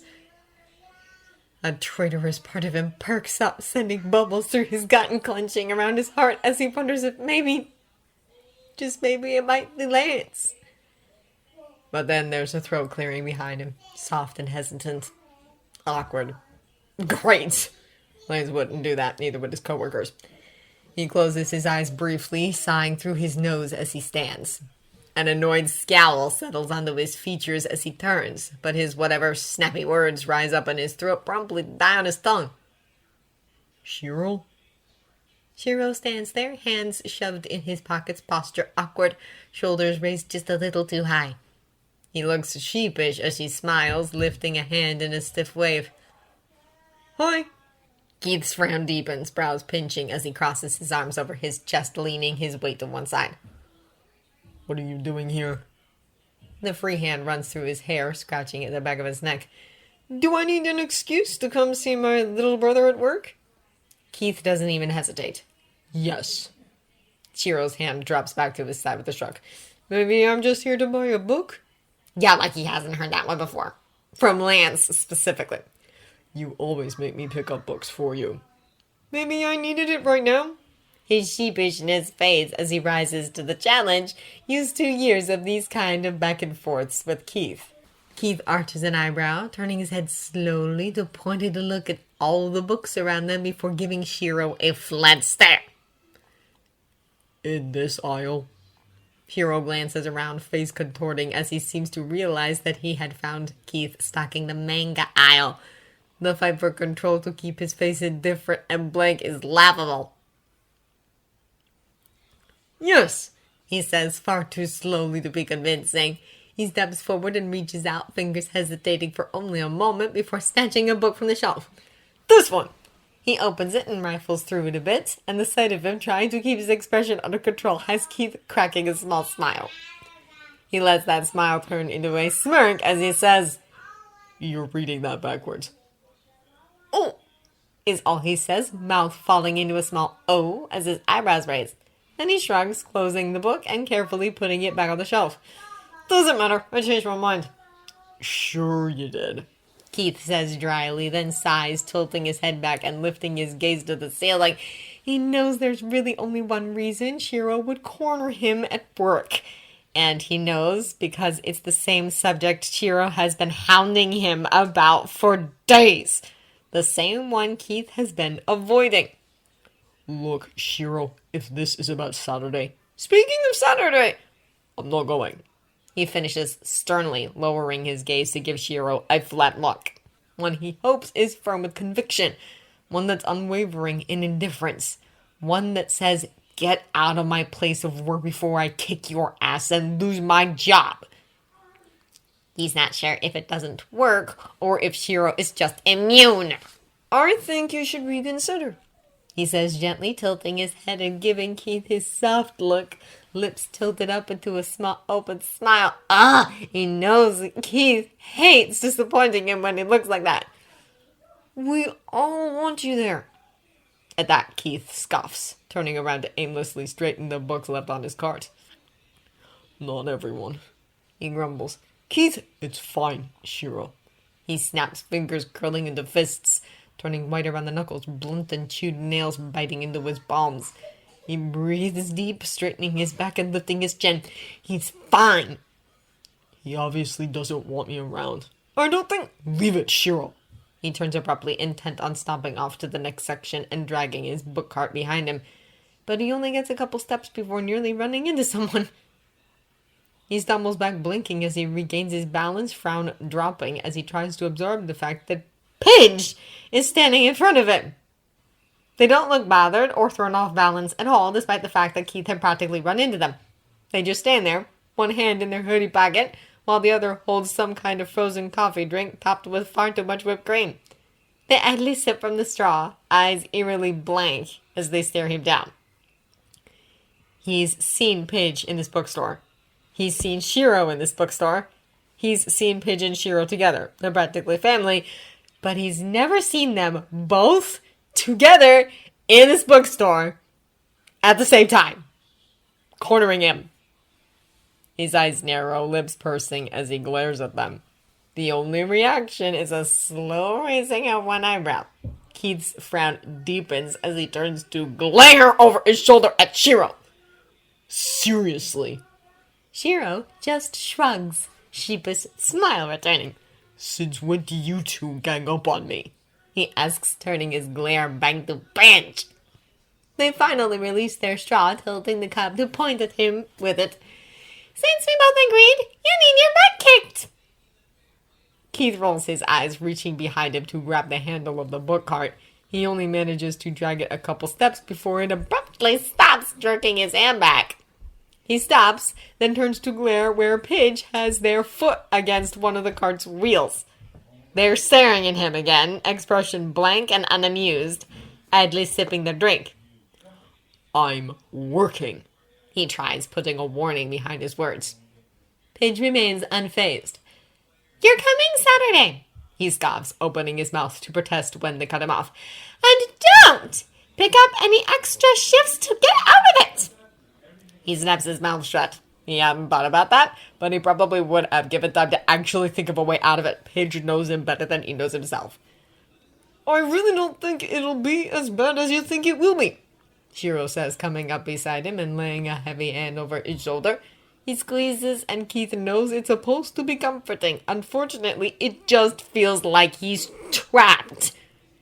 He looks up at him, feeling something in him starting to crumble and crack when faced with Shiro's face. Open and honest and genuine. He really thinks it'll be okay, but Keith really does not. Shiro, he says, hating the whine in his voice but unable to help it. He puts a lot into that one word, all the things he's feeling, but doesn't know how to articulate. Inklings of his fear, his hurt, how much he really doesn't want to go and face Lance's rejection. He feels himself falling apart piece by piece, frustrating burn behind his eyes and a lump in his throat keeping him from forming complete sentences. He sees Shiro's brows furrow, sees his smile drop, sees the concern flicker across his face. Keith really doesn't want to have a breakdown at work, and he silently pleads with Shiro to just let it go. Listen, Pidge says, cutting in before either of them can go too far down that road. They both snap their attention to them. Pidge stares at him hard. you're not the only one getting a butt kicking. Hunk and I already laid into Lance pretty hard. Something akin to panic starts to well up in his chest, but Shiro is there squeezing his shoulder and keeping him grounded. You don't have to forgive him. You can be mad at him. Your anger is justified, he says, voice calm, even soothing. It helps Keith breathe. You can even beat him up afterwards in the parking lot if you want to, Pidge adds. Then their whole face softens, giving him that soft, pleading, worried look that they so rarely pull out, but is so potent when they do. But just hear him out, okay? Keith shifted uncomfortably, eyes dropping to the floor, to the shelves around him. His grip on the card handle tightens briefly. He huffs, feeling himself deflate with it. He's made it very clear that he doesn't want to talk to me. It comes out less like the aggravated grumble he was aiming for and more small, vulnerable. He hates it. Just let them explain. Shiro starts calm and reasonable. It makes something ugly and angry flare in Keith's chest. There's nothing to explain. I get it, I do. He doesn't need me anymore now that regionals is off the table, and it's not his fault that I thought we were closer than we actually... No, you don't get it! Pidge says, stepping forward and jabbing a finger into his chest. Their voice is fierce, hissing, frustration burning in their amber gaze. Keith feels himself flinch back. You're just jumping to conclusions just like he is! Keith absently rubs at the spot on his chest. It aches and he wouldn't be surprised if it bruises. What do you... He thinks you're mad at him for ruining regionals. Keith just stares at them for a moment, brows furrowing and lips twisting. He doesn't... He wouldn't... What? He says, soft and confused, before anger starts to burn in his chest. That's the reason why Lance is avoiding him of all the stupid, idiotic... I'm not, he says, words bursting out of him before he can stop them, probably a little too loud given how Shiro squeezes his shoulder again. He glares at Pidge like somehow he might be able to glare through him right into Lance's own stupid... That's stupid. Pidge nods, taking a step backwards to turn to the side, idly gazing down at their nails as they sip from their drink. Stupid, kinda like you thinking he'd abandoned you just because you guys can go to regionals together? They look up at him through the corner of their eyes, chin lifted slightly, lips tugging up at the corners into a little smirk. Keith huffs, blowing air up toward his bangs and pointedly looking away as he crosses his arms over his chest. I get it, he says flatly, and this time he means it. And this time they believe him. Pidge nods, once, decisive, satisfied. Good! So you'll come Saturday? Keith sighs through his nose and instead says, I'm still mad at him. But all three of them know that he'll end up going. He takes the long way to Shiro's apartment. He hadn't meant to, but as he pulled out of the parking lot at work, he turned right instead of left. He has his overnight bag stowed in the compartment under his seat, leather jacket heavy and comforting on his shoulders. The world through the tinted visor is familiar, simpler, puts him in a mindset that allows him to push everything else away.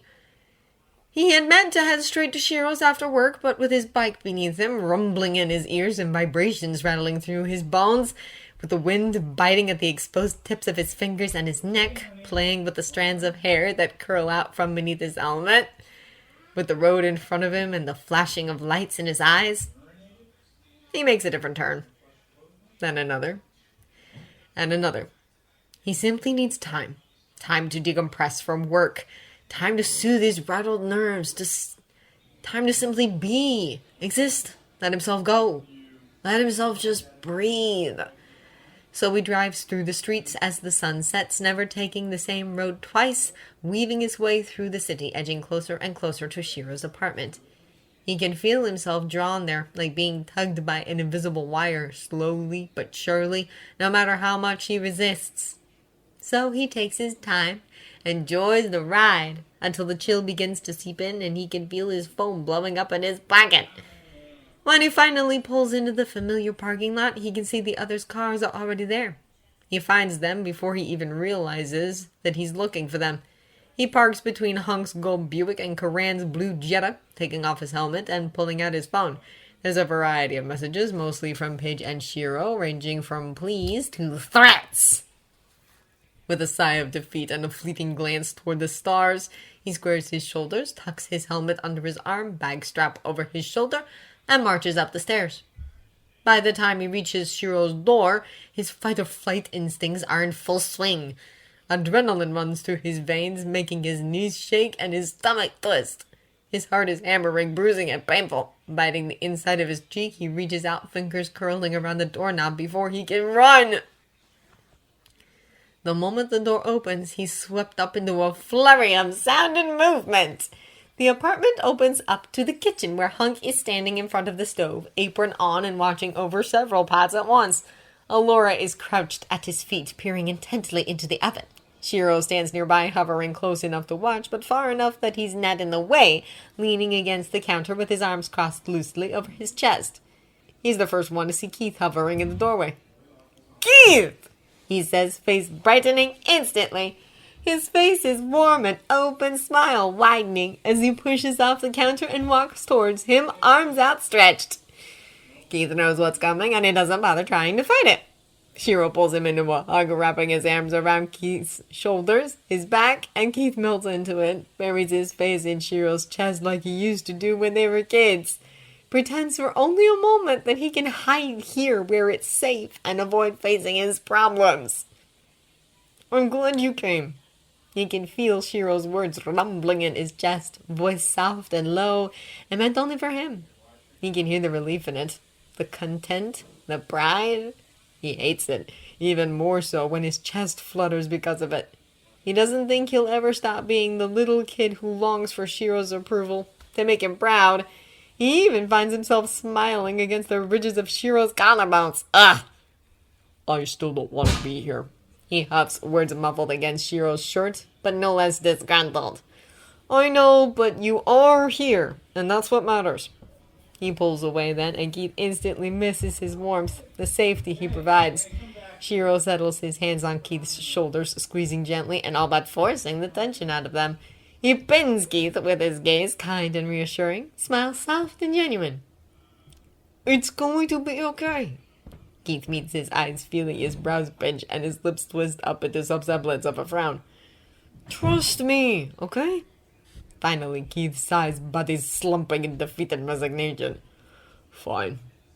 "Keith!" And suddenly Allura is there, pushing Shiro out of the way to claim a hug for herself. "We're so glad you can make it. Welcome to your first official movie night with us." "Hey, Keith," Hunk says, lifting a spoon in greeting. Keith gives him a weak smile over Allura's shoulder, but it pales in comparison to Hunk's megawatt grin. "Glad you can make it. Dinner's almost ready, so go get changed." "Changed?" "You brought pajamas, right?" Allura asked, stepping back from him, hands on his arms as she looked them over, pinch in her brows and small frown on her lips. Yeah," he said, shrugging one shoulder to indicate his bag. It's only then that he realizes what they're all wearing. Pajamas. Hunks are yellow with lines of darker orange beneath his apron. Judging from their shine, he'd guess they're silk. Shiro has on his older sweatpants and an old band shirt that's old, faded, and fraying, but incredibly soft. Alora has on fudgy pajama pants and a loose long-sleeve shirt. They look comfortable and relaxed, but it's so odd to see them like this. He's seen them in work uniforms. He's seen them in casual wear. He's seen them dressed up. He's seen them dressed to dance. With the exception of Shiro, he's never seen them dress for sleep or to laze around at all. It's nice, and he wasn't expecting that. Come on, Alora says, taking him by the wrist and dragging him out of the kitchen. She's rough and firm, giving Keith no room to protest. He often forgets how strong she is. His surprise must have shown on his face because Shiro laughed at him, snatching his helmet out of his hands as they passed. He cast a fleeting glare over his shoulder before Alora dragged him around the corner. They pass by the living room where the others are gathered. Karan, Pidge, Matt, and Lance. They're flipping through Netflix, Matt and Pidge fighting over the controller. As Alora drags him by, Lance looks up. He's in the middle of a laugh, and it lights up his whole face. Relaxed and open, eyes crinkling at the edges, teeth bright, nose crinkling just a little, hair ruffled, blue pajamas looking soft and loose, hanging a little off one shoulder. He's beautiful, plain and simple, and it makes Keith's heart skip a beat. Then Lance locks eyes with him, and his smile fades. His whole face falls, amusement from seconds ago disappearing without a trace. But he's not frowning, and Keith takes that as a good sign. He's just staring, blanket open, lips parted and eyes wide, surprised on the edge of panic, but something else keeping his features soft. And then he smiles again. It's not a big blown-out grin, it's not a laugh, it's not his cocky smirk or his confident smile. It's not a, "Sup, boy?" It's not a, "Hey, Keith!" It's not a, "Took you long enough, buddy!" It's not a, "Hey, Keith, come swim with me!" It's none of those things, but it's still a smile. It's small and almost shy, sheepish, almost abashed in nature, combined with the way his head dips, gazing up at him through his lashes, shoulders raised towards his ears. It's so strange and not a look he's used to seeing on Lance of all people. But it's a smile, small and shy, but still a smile. And it shouldn't make his chest flutter or his heart rate pick up or his palms feel sweaty, but it does all those things. Keith's smile mirrors his. A twitch at the corner of his lips, head bowed, a hand lifted in a small greeting that feels incredibly awkward and ridiculous given how intimate they've been. But then Alora is dragging him down the hallway towards Shiro's room and out of sight of the living room. When he emerges from Shiro's bedroom, changed into his red flannel pajama bottoms and a simple soft black t-shirt, everyone has started to gather in the kitchen to get food. He slips into line behind Pidge on silent bare feet. They grin up at him, elbowing his side and bumping into him by way of greeting. He shoves them back, small smiles playing across their lips. They pile up their plates, Hunk standing by and grinning as he watches them. Lance's foot is in a boot lifted off the ground as he stands with crutches. Shiro helps him get his food, carrying both their plates to the living room. Lance glances at him as he passes, but it's fleeting, and he looks away quickly before eye contact can be made. He hurries out of the kitchen, chasing after Matt as they argue over what to watch. "Don't worry about it," Paige says, voice quiet and private. He blinks, turning to look at them from where he had been frowning after where Lance had disappeared. They give him a small, reassuring smile and punches his arm before grabbing their own plate. He's the second to last to get to the living room, and by the time he's there, everyone else is already settled. Shiro and Matt's living room is an odd collection of furniture that they had gathered throughout the years, which didn't quite match, but still managed to work together to look comfortable and cozy nonetheless. It was all worn, old, but lived in. The center of the room was the large TV mounted on the wall, their pride and joy. Across from it was a couch that seated 3 comfortably, 4 or 5 if you squish. To one side is a large love seat that seats 2 comfortably, 3 if you're close. To the other side is Matt's large plush chair. In front of his chair are 2 large bean bags. A coffee table sits in the middle of the room, centered in front of the large couch. Matt is nestled in his chair, plate on his lap, wrapped up in a blanket. Pidge is at his feet, nested into a beanbag. Shiro, Alora, and Karan take up the couch, while Lance sits alone on the love seat, crutches laid out on the floor in front of him. Keith's only options are to sit next to Lance or claim the other beanbag next to Paige. Given that Lance is pointedly not looking at him, he'd say his decision is a given. He sinks into the beanbag, wiggling a little to get comfortable before settling his plate on his lap. Hunk sits on the love seat with Lance, and Keith fights Paige for foot space until Karan loudly clears his throat. When Keith glances over his shoulder, Karan is sitting at the edge of the couch, back straight, chin held high, as he smiles at all of them, a bottle of champagne brandished proudly in his hand. After doing a sweep of the room, his gaze settles on Keith, grin wide and mustache bouncing. I would like to officially welcome Keith to his first movie night. They all jump when the cork explodes out, heads turning upwards as it bounces loudly off the ceiling. There's a clear dent in the popcorn plaster, and Matt snorts a short laugh. Shiro just smiles. Keith realizes for the first time that there are several other similar marks around the living room ceiling. He pours the champagne into the empty glasses lined up on the coffee table, handing them out until everyone has one. He raises his own, and everyone follows suit. To friendship and family, he says, wrapping an arm around Alora's shoulders. Everyone echoes and drinks before settling back down. They eat while Paige shuffles through Netflix apps and mindedly shoveling food in their mouth as they do. They argue about what to watch, and they do so in a manner that makes Keith think that they've had this talk 100 times before. He adds his own comments on occasion, usually soft enough that only Paige or Matt can hear. They typically snort a laugh, and then repeat it louder for others to hear, leaving Keith with a small smile hovering on his lips. As it turns out, a bottle of champagne split between 8 people doesn't last long. While they continue to debate, Shiro goes around getting people other drinks. Soon they all have beers cracked, simple drinks mixed, and they're settled back into their places. A 4-way rock-paper-scissors tournament determines white chicks to be the first winner of the evening, and they're all nearly halfway done eating by the time it starts. Shiro says something as the title opens up that he doesn't quite hear, but when he turns to look at them, he catches Lance's eye instead. He looks away quickly, eyes snapping back to the TV and sinking further into the couch, loudly talking to Hunk, voice reaching the high pitches he defaults to when he feels uncomfortable. Sighing, Keith sets his plate aside, snatching a blanket from Paige and settling into his beanbag nest to prepare himself for a long, awkward evening. Under normal circumstances, Keith hates when people talk during movies. He finds it distracting. He hates missing important pieces of dialogue and having to ask what's going on. He hates when the experience is interrupted. He hates being dragged out of his thoughts. That being said, he's coming to realize that he really doesn't mind when it's his friends talking. He doesn't mind Pidge's muttered snapbacks. He doesn't mind Matt and Shiro bringing up some old argument and however it pertains to whatever is happening on screen. He doesn't hate when Karan questions things and muses halfway through dialogue exchange. He doesn't mind when Alora talks back to the characters. He doesn't mind when Lance and Hunk go back and forth debating the logistics of the character development or dialogue choices or plot movements.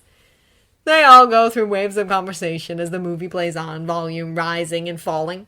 He finds that even when he misses some exchange on screen, he doesn't mind, and there's always someone there to fill him in. For the most part, it's cozy and comfortable. It's pleasant. He doesn't say much himself, but lets the voices around him wrap him up in a blanket of familiarity. He does, however, keep his eyes glued to the screen. He can't turn his head to look at anyone without seeing Lance, and every time he sees Lance, he gets these uncomfortable heart palpitations. Several times he feels the heat of someone's gaze on him, only to turn to see Lance quickly snapping his head toward the TV. Irritation bubbles in his gut right alongside an odd sense of satisfaction. Satisfied to have Lance's attention, but irritated that Lance can't seem to face him. As comfortable as the atmosphere is, he can't quite get settled. He still feels restless. Leftover adrenaline from earlier seems to lurk in his system, keeping his nerves buzzing beneath his skin. He can't fully relax, and he knows it has everything to do with Lance. All the uncertainty surrounding him, all of Keith's anger and confusion, all of his frustration, the fact that no matter how mad he is, Lance still looks pretty when he smiles. And the fact that Keith's stomach flips every time he hears Lance's voice, followed quickly by a souring irritation that he won't talk to him. Anyone up for another round? Shiro asks as he stands, picking up his empty plate and beer bottle. There's a general chorus of approval, and everyone starts to stand, stretching and chatting as they pick up their dishes and head to the kitchen. Keith is one of the last to stand, taking his time to stretch his arms over his head and feel his back crack. He feels his shirt ride up and his pajama pants riding low. With a muffled groan, he lets his arms drop, shrugging his shoulders to get his shirt to settle back to where it had been. He idly scratches at the strip of skin that's left exposed. His gaze lazily sweeps across the room as he turns, mind a peaceful field of static with his friends' voices as background noise, until he catches Lance's eye. His heart thumps painfully in his chest, breath catching in his throat. Lance is looking at his hands, at his exposed hip bones and the trail of hair down from his navel. And it's not the fact that he's looking at him, it's how he's looking at him. Keith knows that look. He's very familiar with that look. That's the look that causes tension in the air and a heat under his skin. A look that precedes desperate hands and needy mouths behind closed doors and in shadows. A look that causes an itch beneath Keith's skin, an itch to touch and be touched. Its dark, half-lidded eyes, a relaxation of his lips, the beak of his tongue, the way his shoulders are held, the way he moves, fluid and purposeful. Irritation sparks in his chest, constricting his lungs even as his stomach flutters, heat pulling low in his gut. His fingers grip the hem of his shirt, pulling it down abruptly. Lance's eyes immediately snap up to his face, dark look gone and replaced with wide-eyed panic. What? It comes out with more bite than Keith intended, but he can't take it back, and he doesn't quite regret it. Lance visibly flounders, mouth working to find words that won't come until they burst into a scowl, brows furrowing. He turns quickly, maneuvering his crutches around the couches and mumbling a short and clipped, "Nothing!" It sounds frustrated, but there's no real heat to it. He gets approximately 3 steps before Paige is stepping into his way, forcing him to stop short. Their staring contest lasts 5 long seconds before Lance hunches over, getting closer to them as they whisper back and forth frantically. He can't hear the words, but it doesn't take much to realize what it's about. Keith sighs through his nose, crossing his arms over his chest and looking away to give them some semblance of privacy. Out of the corner of his eye, he can see them glancing at him, can hear the bite in their voices. He's debating the merits of trying to wedge past them to get to the kitchen to find safety in numbers, or simply turning and making a beeline for the bathroom. But he's saved from making a decision when Lance suddenly huffs loudly and defeated. He feels himself stiffen, watching Lance out of the corner of his eye as he walks over, movements a little more stiff than the crutches warrant. He stops when he's right in front of Keith, and only then does Keith allow himself to glance up at him. He's hunched in on himself, hands on his crutches, fingers tapping restlessly, head bowed and eyes on his feet. "Hey, so..." he starts, voice wavering and uncertain. He stops, clears his throat, and straightens a little. His head rolls up and to the side, chin lifting, even as he refuses to make eye contact. "Can we, talk?" He lifts a hand, crutch still wedged under his arm, and waves it around vaguely. "In private?" Keith had known this was coming, had expected it, had prepared himself for it. But when it came down to it, when he said, "Yo," he comes out less confident, indifferent, and blank, and far more shaky, uncertain, and breathless. Lance glances at him briefly, but says nothing. Instead, he nods toward the hallway. "Shiro's room?" Keith nods sharply, not quite trusting his voice and turning to lead the way. He doesn't bother looking over his shoulder to where he's sure Paige is watching them. He takes the seconds it takes to get to Shiro's room to steel his nerves and harden his heart, getting his breath and face under control. He knows what he expects from this talk, and he knows what he hopes from it, and he doesn't know which direction it will go in. Either way, he just wants to know what Lance wants from him. From them. Whatever it is, he can accept it. It doesn't matter what he wants, not if Lance doesn't want the same thing. He holds the door open, and Lance squeezes past him, careful not to touch, effort made stiff as he tries to maneuver his way with 2 crutches and a boot on his foot. Once inside, he moves forward, carefully sitting on the edge of Shiro's bed and lying his crutches down next to him. Keith closes the door and leans against it, arms crossed over his chest. The space between them feels like a rift, massive and impassable, and the silence that settles in the room is stiff and uncomfortable. He could feel it settle against his skin, feels it pressing in on his chest. It's a weight on his shoulders, making the space between them stretch and stretch until Lance looks far too out of his reach. Lance leans forward, elbows resting on his knees, hands clasping and unclasping, fingers weaving and fidgeting, cracking knuckles aimlessly. His head is bowed, eyes on the ground between them. His good foot bounces, shaking his entire form. He doesn't seem to notice. His brows are pinched, a bottom lip caught between his teeth. Honestly, Keith feels more nervous just watching him. He wants to get it out of the way, to dive right in, to rip off the band-aid, get it over with. But he doesn't. He stays silent. This is Lance's show. Lance is attempting to build the bridge between them, and Keith will wait for him to invite him over it. Patience yields focus. So Keith waits, ignoring his own desire to fidget, watching Lance, wary, cautious, closed off, still as stone. If he speaks first, he doesn't know what he'll say, so he bites his tongue and waits. After what feels like an eternity, Lance breathes in deep and loud, sitting up straight abruptly. The sudden movement makes something in Keith's chest constrict, his breath catching and anticipation rolling in his gut. "Okay," Lance says, nodding once to himself, quick and decisive. His hands slap at his thighs. Okay. He closes his eyes briefly, and Keith watches, transfixed, as his features settle. His brow smooths out, the lines around his mouth relax. His shoulders drop, tension leaking out of them, arms drooping. His fingers stop clutching at the fabric of his pants. When he opens his eyes, Keith is pinned by his gaze.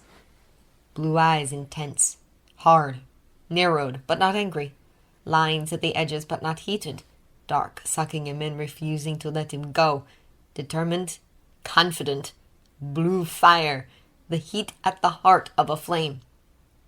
It takes Keith's breath away, leaves his lungs aching, leaves his heart beating painfully quick in his throat.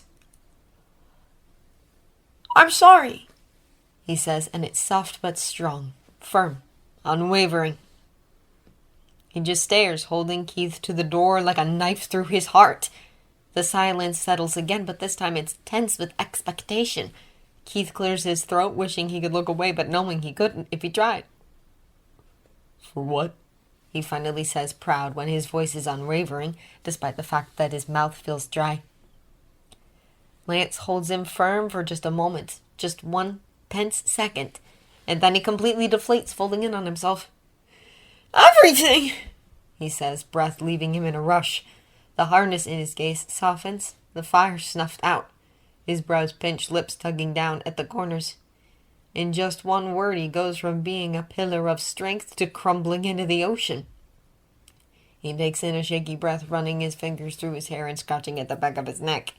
His eyes shift away from Keith, looking off to the side at nothing in particular.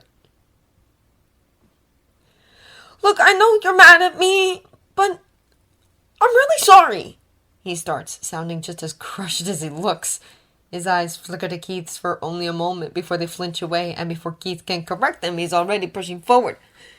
"We were having a great night, and we were probably going to win, and you were freestyling, you did it, man, and I had to go show it off, and He takes in a shuddering breath, clearing his throat when his voice starts to crack. "I broke my stupid leg."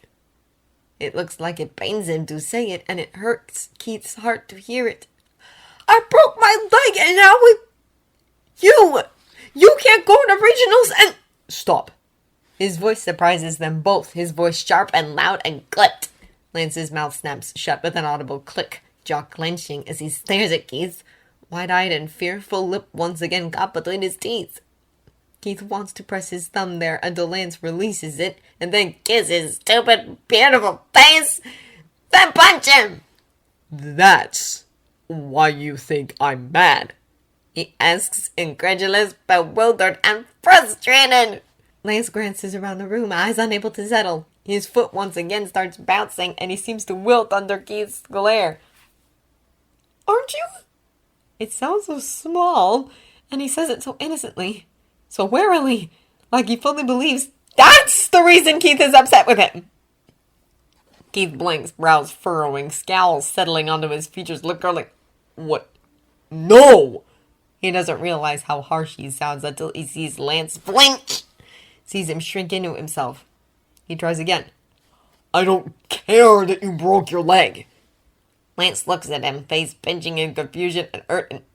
No, wait, no, that's not what I meant. I mean, I do care because I care about you. I don't care that we're not going to regionals. He sighs loud and frustrated, tilting his head back until it hits the door. He breathes in deep, eyes closing as he centers himself. Lance is silent and it's suffocating. Screw this space between them. Screw this silence. He's had enough space. Enough of the silence. He breathes out heavily through his nose, snapping his eyes open and pushing off the door. Lance flinches when Keith stomps over to the bed, leaning slightly away from him when he sits down heavily with only a few inches of space between them. Keith ignores him. He leans forward and rests his forearms on his knees, hands coming together and fingers intertwining, squeezing, rubbing together. His nerves feel all over the place, mind buzzing and restless in his own skin, but he needs to do this, needs to get it out, needs Lance to understand. I don't care that we're not going to regionals, he repeats, keeping his voice level and calm, but feeling the frustration brewing just beneath the surface. I'm mad because you've been avoiding me. You've started talking with everyone else beside me. You're being weird. You're treating me like shit. Lance doesn't even try to deny it. He shifts on the bed next to him as restless as Keith feels. Look, Keith says with a sigh, feeling his chest tighten. He has to take a moment to swallow past the lump in his throat. He breathes in deep, closing his eyes, letting his hair fall to hide his face, fingers tightening around each other. If you don't want to be friends with me anymore, just tell me.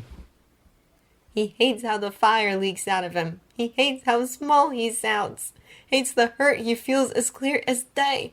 Hates that his heart is open and bare and bleeding to the guy who can break it. It's subtle. He knows it is. He doubts most people would be able to hear the vulnerability in his voice, but he can hear it. And he knows Lance can hear it. Lance has picked up an annoying habit of being able to read his subtleties like an open book. A second ticks by.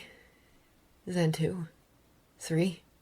Keith counts them in the breaths he forces himself to take. The silence rings in his ears.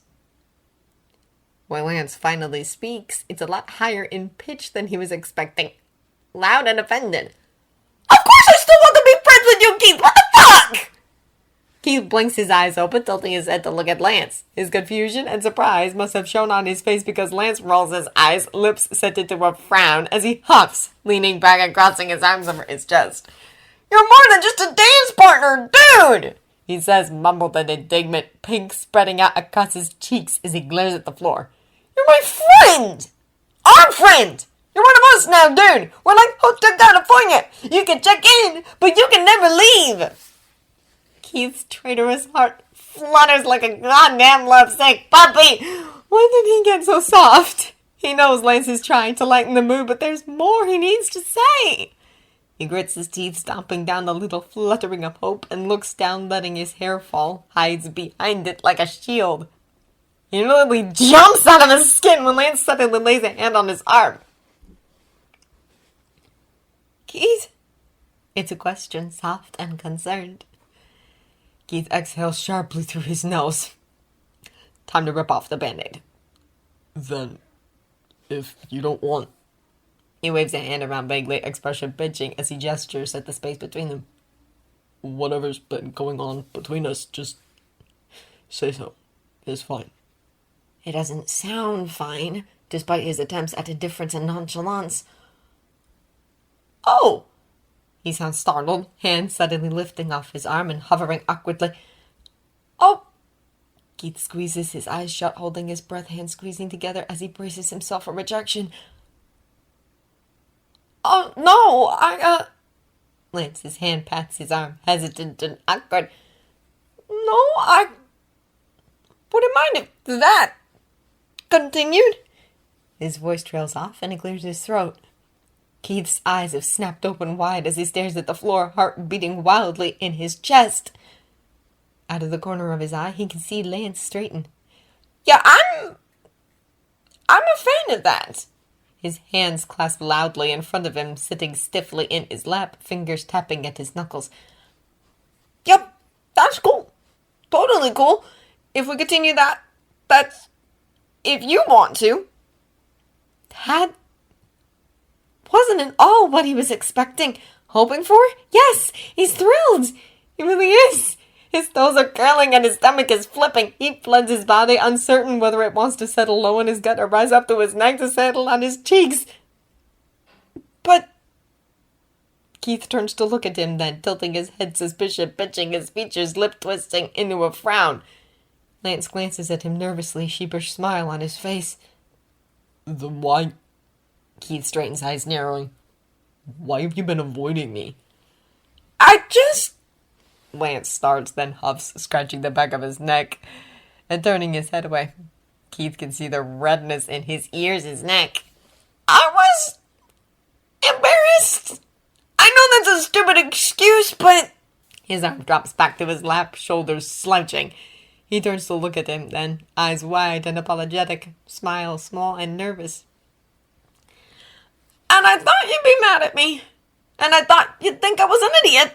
And I just didn't know how to face you.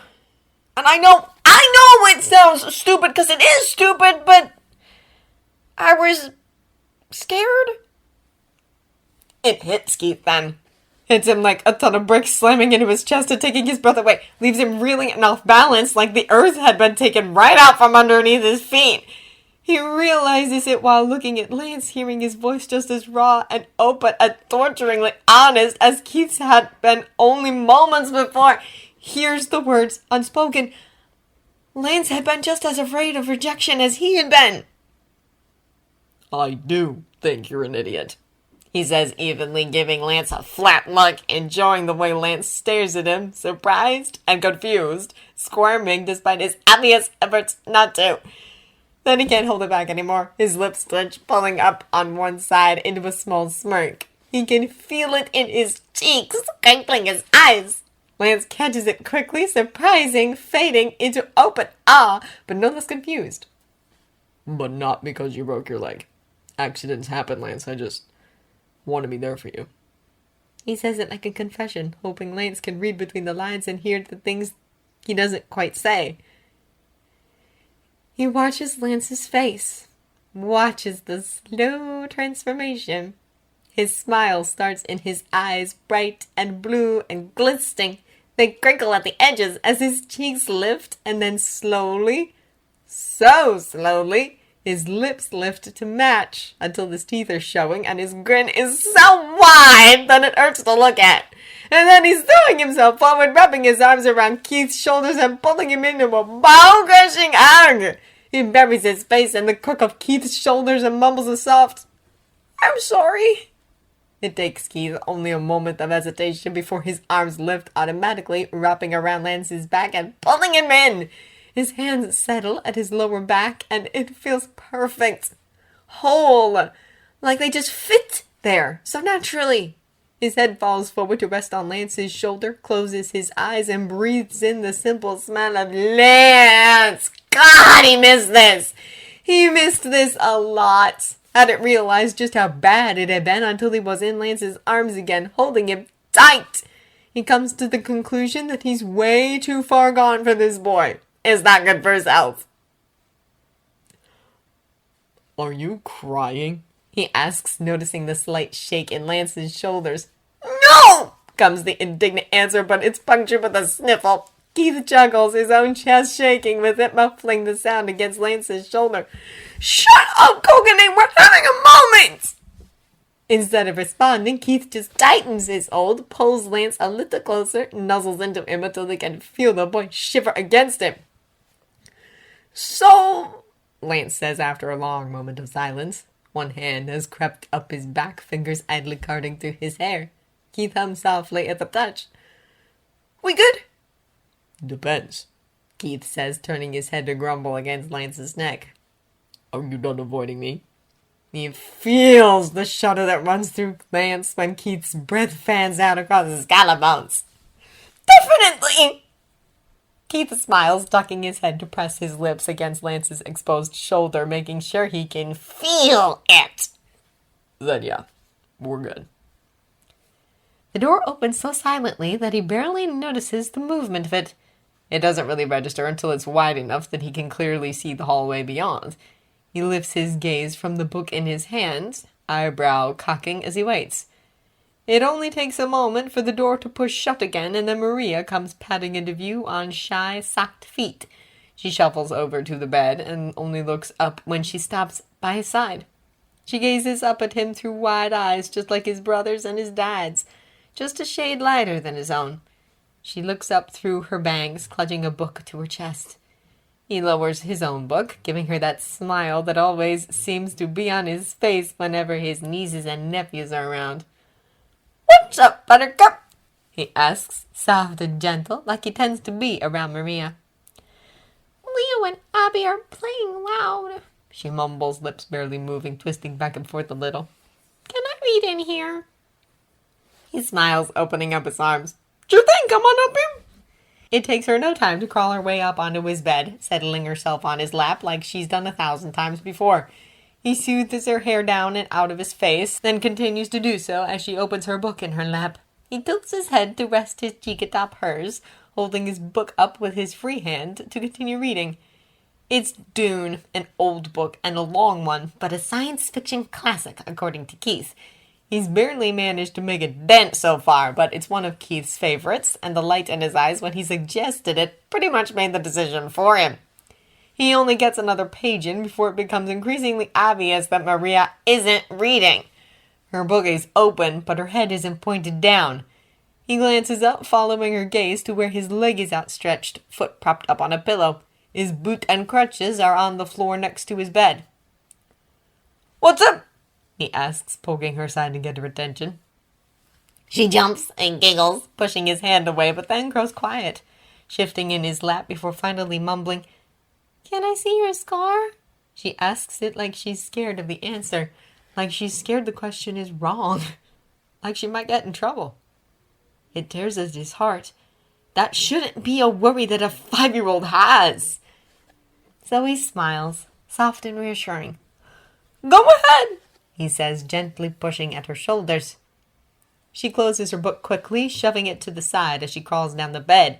She hovers near the pillow, peering at his leg, careful not to touch even as she leans in close. He just sits back and waits for the verdict. He doesn't have to wait long. "I didn't get a scar," she mumbles, face scrunching up, pout clear on her lips. He chuckles. "I think that's supposed to be a good thing, Rhea." "Mama said you broke it bad," she says, leaning back, tilting her head to see it from another angle. "Yeah," he says, surprised by how easy it comes. Surprised that it doesn't make his chest tight or his stomach flip. He doesn't feel like he's swallowed lead. He hadn't realized that the familiar weight on the shoulders is gone, that the shadows that have been haunting his mind are no longer there. He finds himself smiling. "Did it hurt?" He laughs a little more openly. Yes, it did." "Can you still dance with Keith?" There's that hollow feeling. But it's different now. It's sad and remorseful, but it's no longer guilty, no longer torturous and nauseating. He can deal with that. "For regionals?" he asks. She nods vigorously, reaching out like she might touch his scar, but pulling her hand back instead. "Nah, we gotta wait till next year." She looks at him then, pout, turning a little more confused. "What about Keith?" He cocks an eyebrow. "What about him?" "Will he dance?" "He can't." Her frown deepens, brows furrowing and face pinched hilariously. "Why not?" He tilts his head to the side, smile staying in place as he tries to explain. "Because we're partners and I can't dance." She thinks about this for a moment, face working through a variety of emotions. He can practically see the gears turning in her head. Then her expression clears. Confident and sure, she nods. "He can dance by himself," she says, no trace of doubt or question in her voice. She says it like it's the most obvious solution in the world. He feels the sad tilt to his smile. "I don't think it works that way, kiddo." Her expression turns defiant, pout starting to make a reappearance. "Why not?" He opens his mouth to reply, but it dies on his tongue. He closes his mouth, smile fading, his own brows pinching in thought. You know what? He says slowly, mind already going into overdrive, scattered pieces of an idea floating around, desperate to fit together. He points at Maria, book falling closed at his side. I think you might be onto something. She grins, teeth missing and eyes glinting bright. It's a long shot. It might not work. It could just fall on deaf ears. He could be completely crazy and just taking shots in the dark. But then again, like Maria had said, why not? It's weird being back in Altea's halls, but it doesn't feel as devastating as he was anticipating. It's weird to be here, to smell the familiar citrus scent that Karan uses to clean, the smell of sweat and musty floors and old shoes. It's weird to hear the muffled beats of music, creating background heartbeat to the whole studio without actually adding to it. It feels weird to wave hello to his friends and then watch them head for the stairs without him. It feels weird to be here during his usual time slot, but to be sitting in the office with Karan instead of in room 4D with Keith. It's weird, and it leaves an aftertaste of melancholy that he can't quite get rid of, but it doesn't weigh on him like he thought it would. And instead of moping like he thought he would, being in Altea without the ability to dance, he's feeling antsy and restless. He's sitting in one of the seats in the office, boot leg stretched out in front of him, other leg bent and bounding. He leans heavily to the side, resting an elbow on the arm of the chair and his cheek in his palm. The other hand is wrapped around his phone, idly slapping it against his thigh. Karan! He whines, drawn out and bitchy. Karan doesn't look up from where he's seated behind the main desk, eyes on the computer. The clack-clack of the keys on his ancient keyboard don't even pause. I doubt we've had anything since the last time I checked. He trails off, turning to glance at the analog clock on the wall, fingers still moving. 5 minutes ago. But they might have responded, he pushes. Doubtful, Karan says offhandedly. Lance huffs, puffing out a breath upwards to ruffle the fringes of his hair. He slouches a little further in his seat, stretching his boot out further. He crosses his arms over his chest, tucking his chin down to his chest. He taps his phone against his arm. He went to Karan a week ago, typed up the letter, and had Karan send it to the regional reps on his behalf. Hopefully his position as the Altea Dance Studio official representative would get them to at least read it. Karan was happy to help and seemed hopeful, but Lance refused to get his hopes too high. That, however, didn't stop him from being anxious and nervous. He chews at his bottom lip. He's come every day this week, hitching a ride with Pidge and Hunk. Keith has been here most days, but Lance doesn't know what's been practicing. He hasn't quite built up the courage to go to their old room, to watch Keith dance along without him. It makes his heart ache, but more than that, he's convinced watching Keith dance alone, where Lance has full rein to admire him as he wishes, is just plain bad for his health, and for Keith's productivity. Not to mention that Keith can read him like a fucking book. If left alone in a room together, he'll know something is up, and he'll manage to wrangle it out of him. It won't even be that hard. Lance is a sucker for those beautifully dark eyes and bountiful lips. So he stays with Karan, removed from temptation, and waits for a response that he won't sure will come at all, let alone it'll bear good or bad news. God, he hates waiting. Oh? Karan says, and it's only then that Lance realizes the typing has stopped. His tone is surprised, pleasantly so, and it catches Lance's attention instantly. He sits up straight, balanced precariously at the edge of his seat, hands poised and gripping the arms of the chair. What? He demands, staring down Karan, watching his face carefully. When he doesn't respond right away, Lance gets impatient. Did they reply? It's them, isn't it? What's it say? Is it a yes? No, get your knickers in a knot, Karan says, pinning him with sharp blue eyes as Lance already has a crutch in his hand, wedged under his arm, and is poised to stand. He freezes, and Karan raises one eyebrow. Sit, he commands, and Lance reluctantly slumps back into his seat with a huff. Let me finish reading it before you go jumping up and running over him. He understands what Karan is saying. Given his leg and everything, if the answer is a no, there's no point in him rushing to stand, getting himself all worked up. Still, it's difficult to just sit there watching Karan read. He tries to look for clues on his expression, but it's set in a blank mask, giving nothing away. Lance feels each tick of the clock's second hand against his skin, a hammer in the silence. He counts 37 before he breaks. Karan! Don't here! Coran's only response is to hold up a finger, and Lance huffs loudly, making sure the man can hear his impatience. He doesn't seem fazed. If Lance hadn't been watching him so closely, he might not have noticed the beginning of his smile, but it grew quickly until a full-on grin, one that lit up the laughter lines around his mouth and eyes, corners of his lips disappearing into his mustache. Lance sat up straight, feeling like the air had been punched out of his lungs. Really? It comes out breathless, awed, daring not to speak too loud lest he be wrong. Coran leans back in his chair, eyes flicking over to him, excitement evident in the glow. Say for yourself. Lance doesn't need to be told twice. He grabs for his crutches, pushing himself to his feet. He's gotten somewhat used to walking with crutches over the last few weeks, but his haste makes his movements awkward and sloppy. He all but stumbled his way over to Coran's desk, knocking his crutches into chairs and nearly falling on his face. But he makes it and leans as far as he can over the desk to read the email on the computer screen. His eyes skim it, heart tightening and then fluttering as he gets the gist. Then he reads it a second time, more thoroughly. Then a third time to make sure he's not dreaming. Oh my God, he whispers breathless. Coran sits back in his chair, one arm crossed over his chest, the other trailing his mustache, a smirk on his lips. Oh no, you did well, Lance. Oh my God! He turns to look at him, grin wide enough to make his cheeks ache. I did it! They agreed! You did indeed, Coran says, amusement in his voice. I gotta tell him, Lance says, already getting his crutches under his arms again, pushing off the desk to hobble across the office. Try not to hurt yourself on the way up and take the elevator. Yeah, he says as he pushes his back against the door to open it. He casts one last glance behind him, awkwardly waving his phone in the air.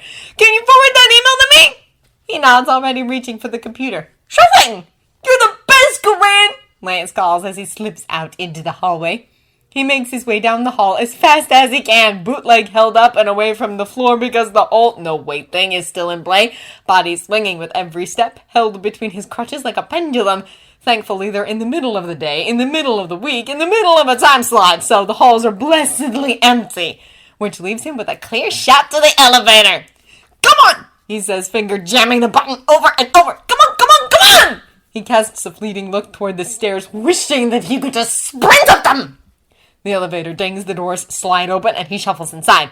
The ride to the 4th floor feels like it takes an eternity, and he's convinced Altea has the slowest elevator known to man.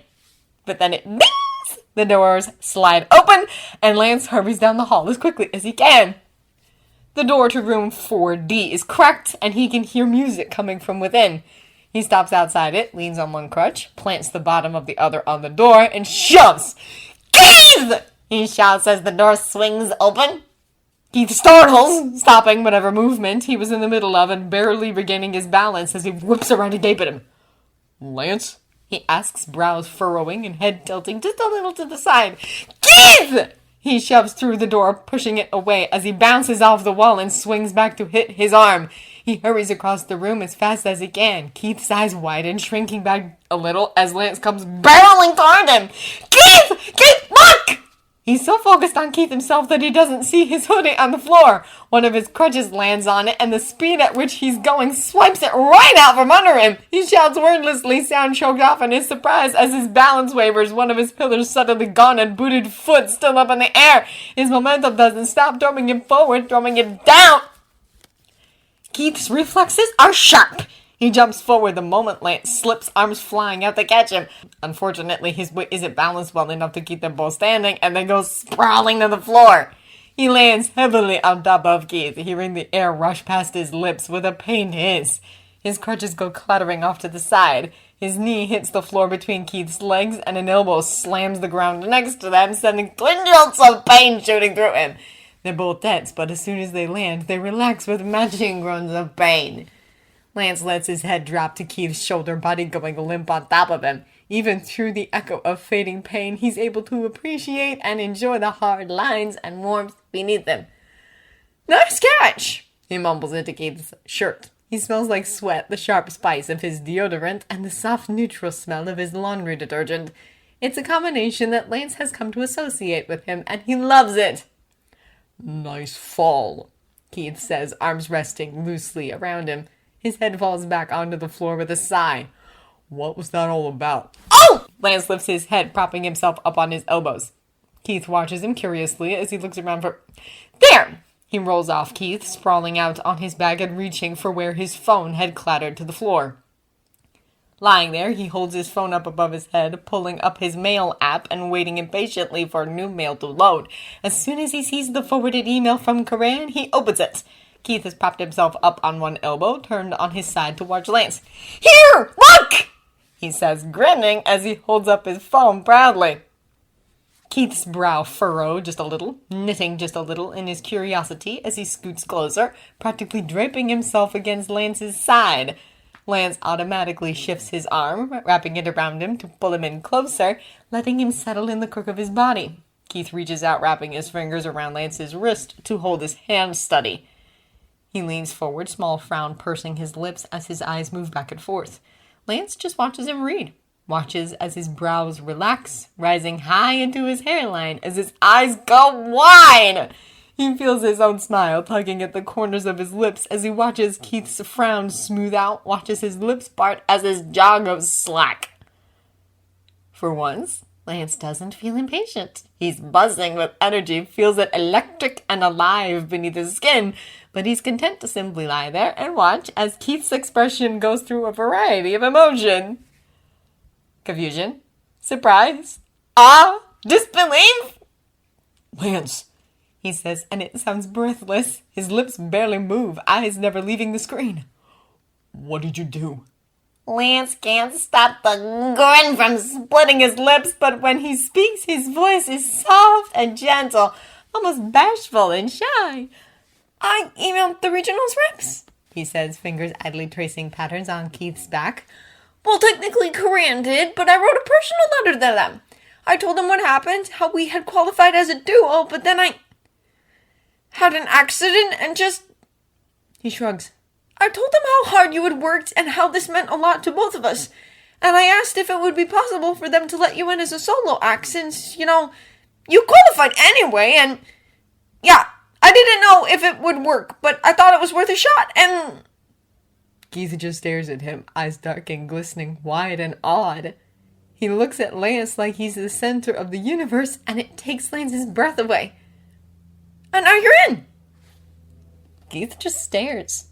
A flurry of emotions pass behind his eyes, brows knitting and lips working like he's not quite sure what he wants to say. Then he's suddenly surging forward, shifting half on top of him, fingers curling into Lance's shirt and crushing their lips together. It's harsh. It's rough, it's not soft, and it's not gentle. It's harder, bruising, noses bumping, and teeth clashing. It's overwhelming, it's too much, it's everything Keith is feeling but doesn't know how to say. Lance can feel it, just as he can feel Keith's heartbeat pounding when their chests are pressed tight. It's perfect.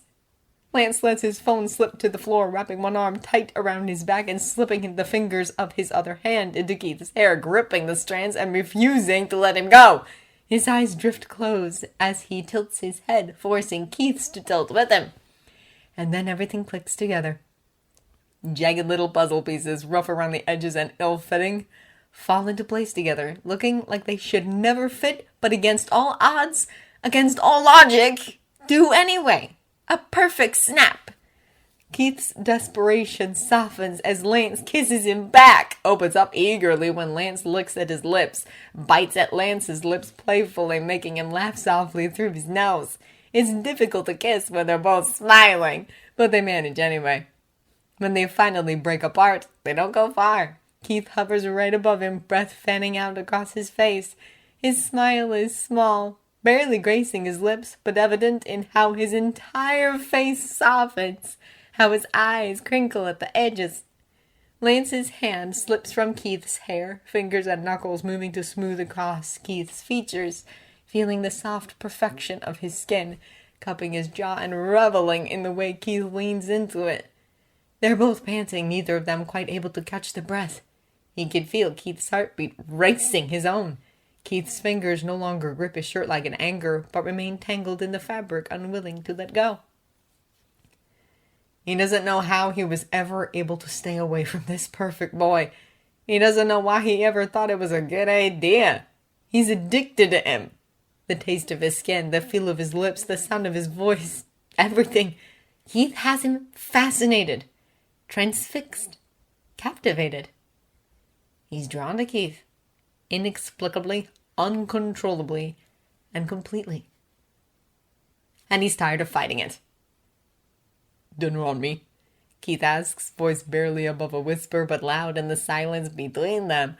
It's light, aiming at indifferent, but unable to fall short of hopeful.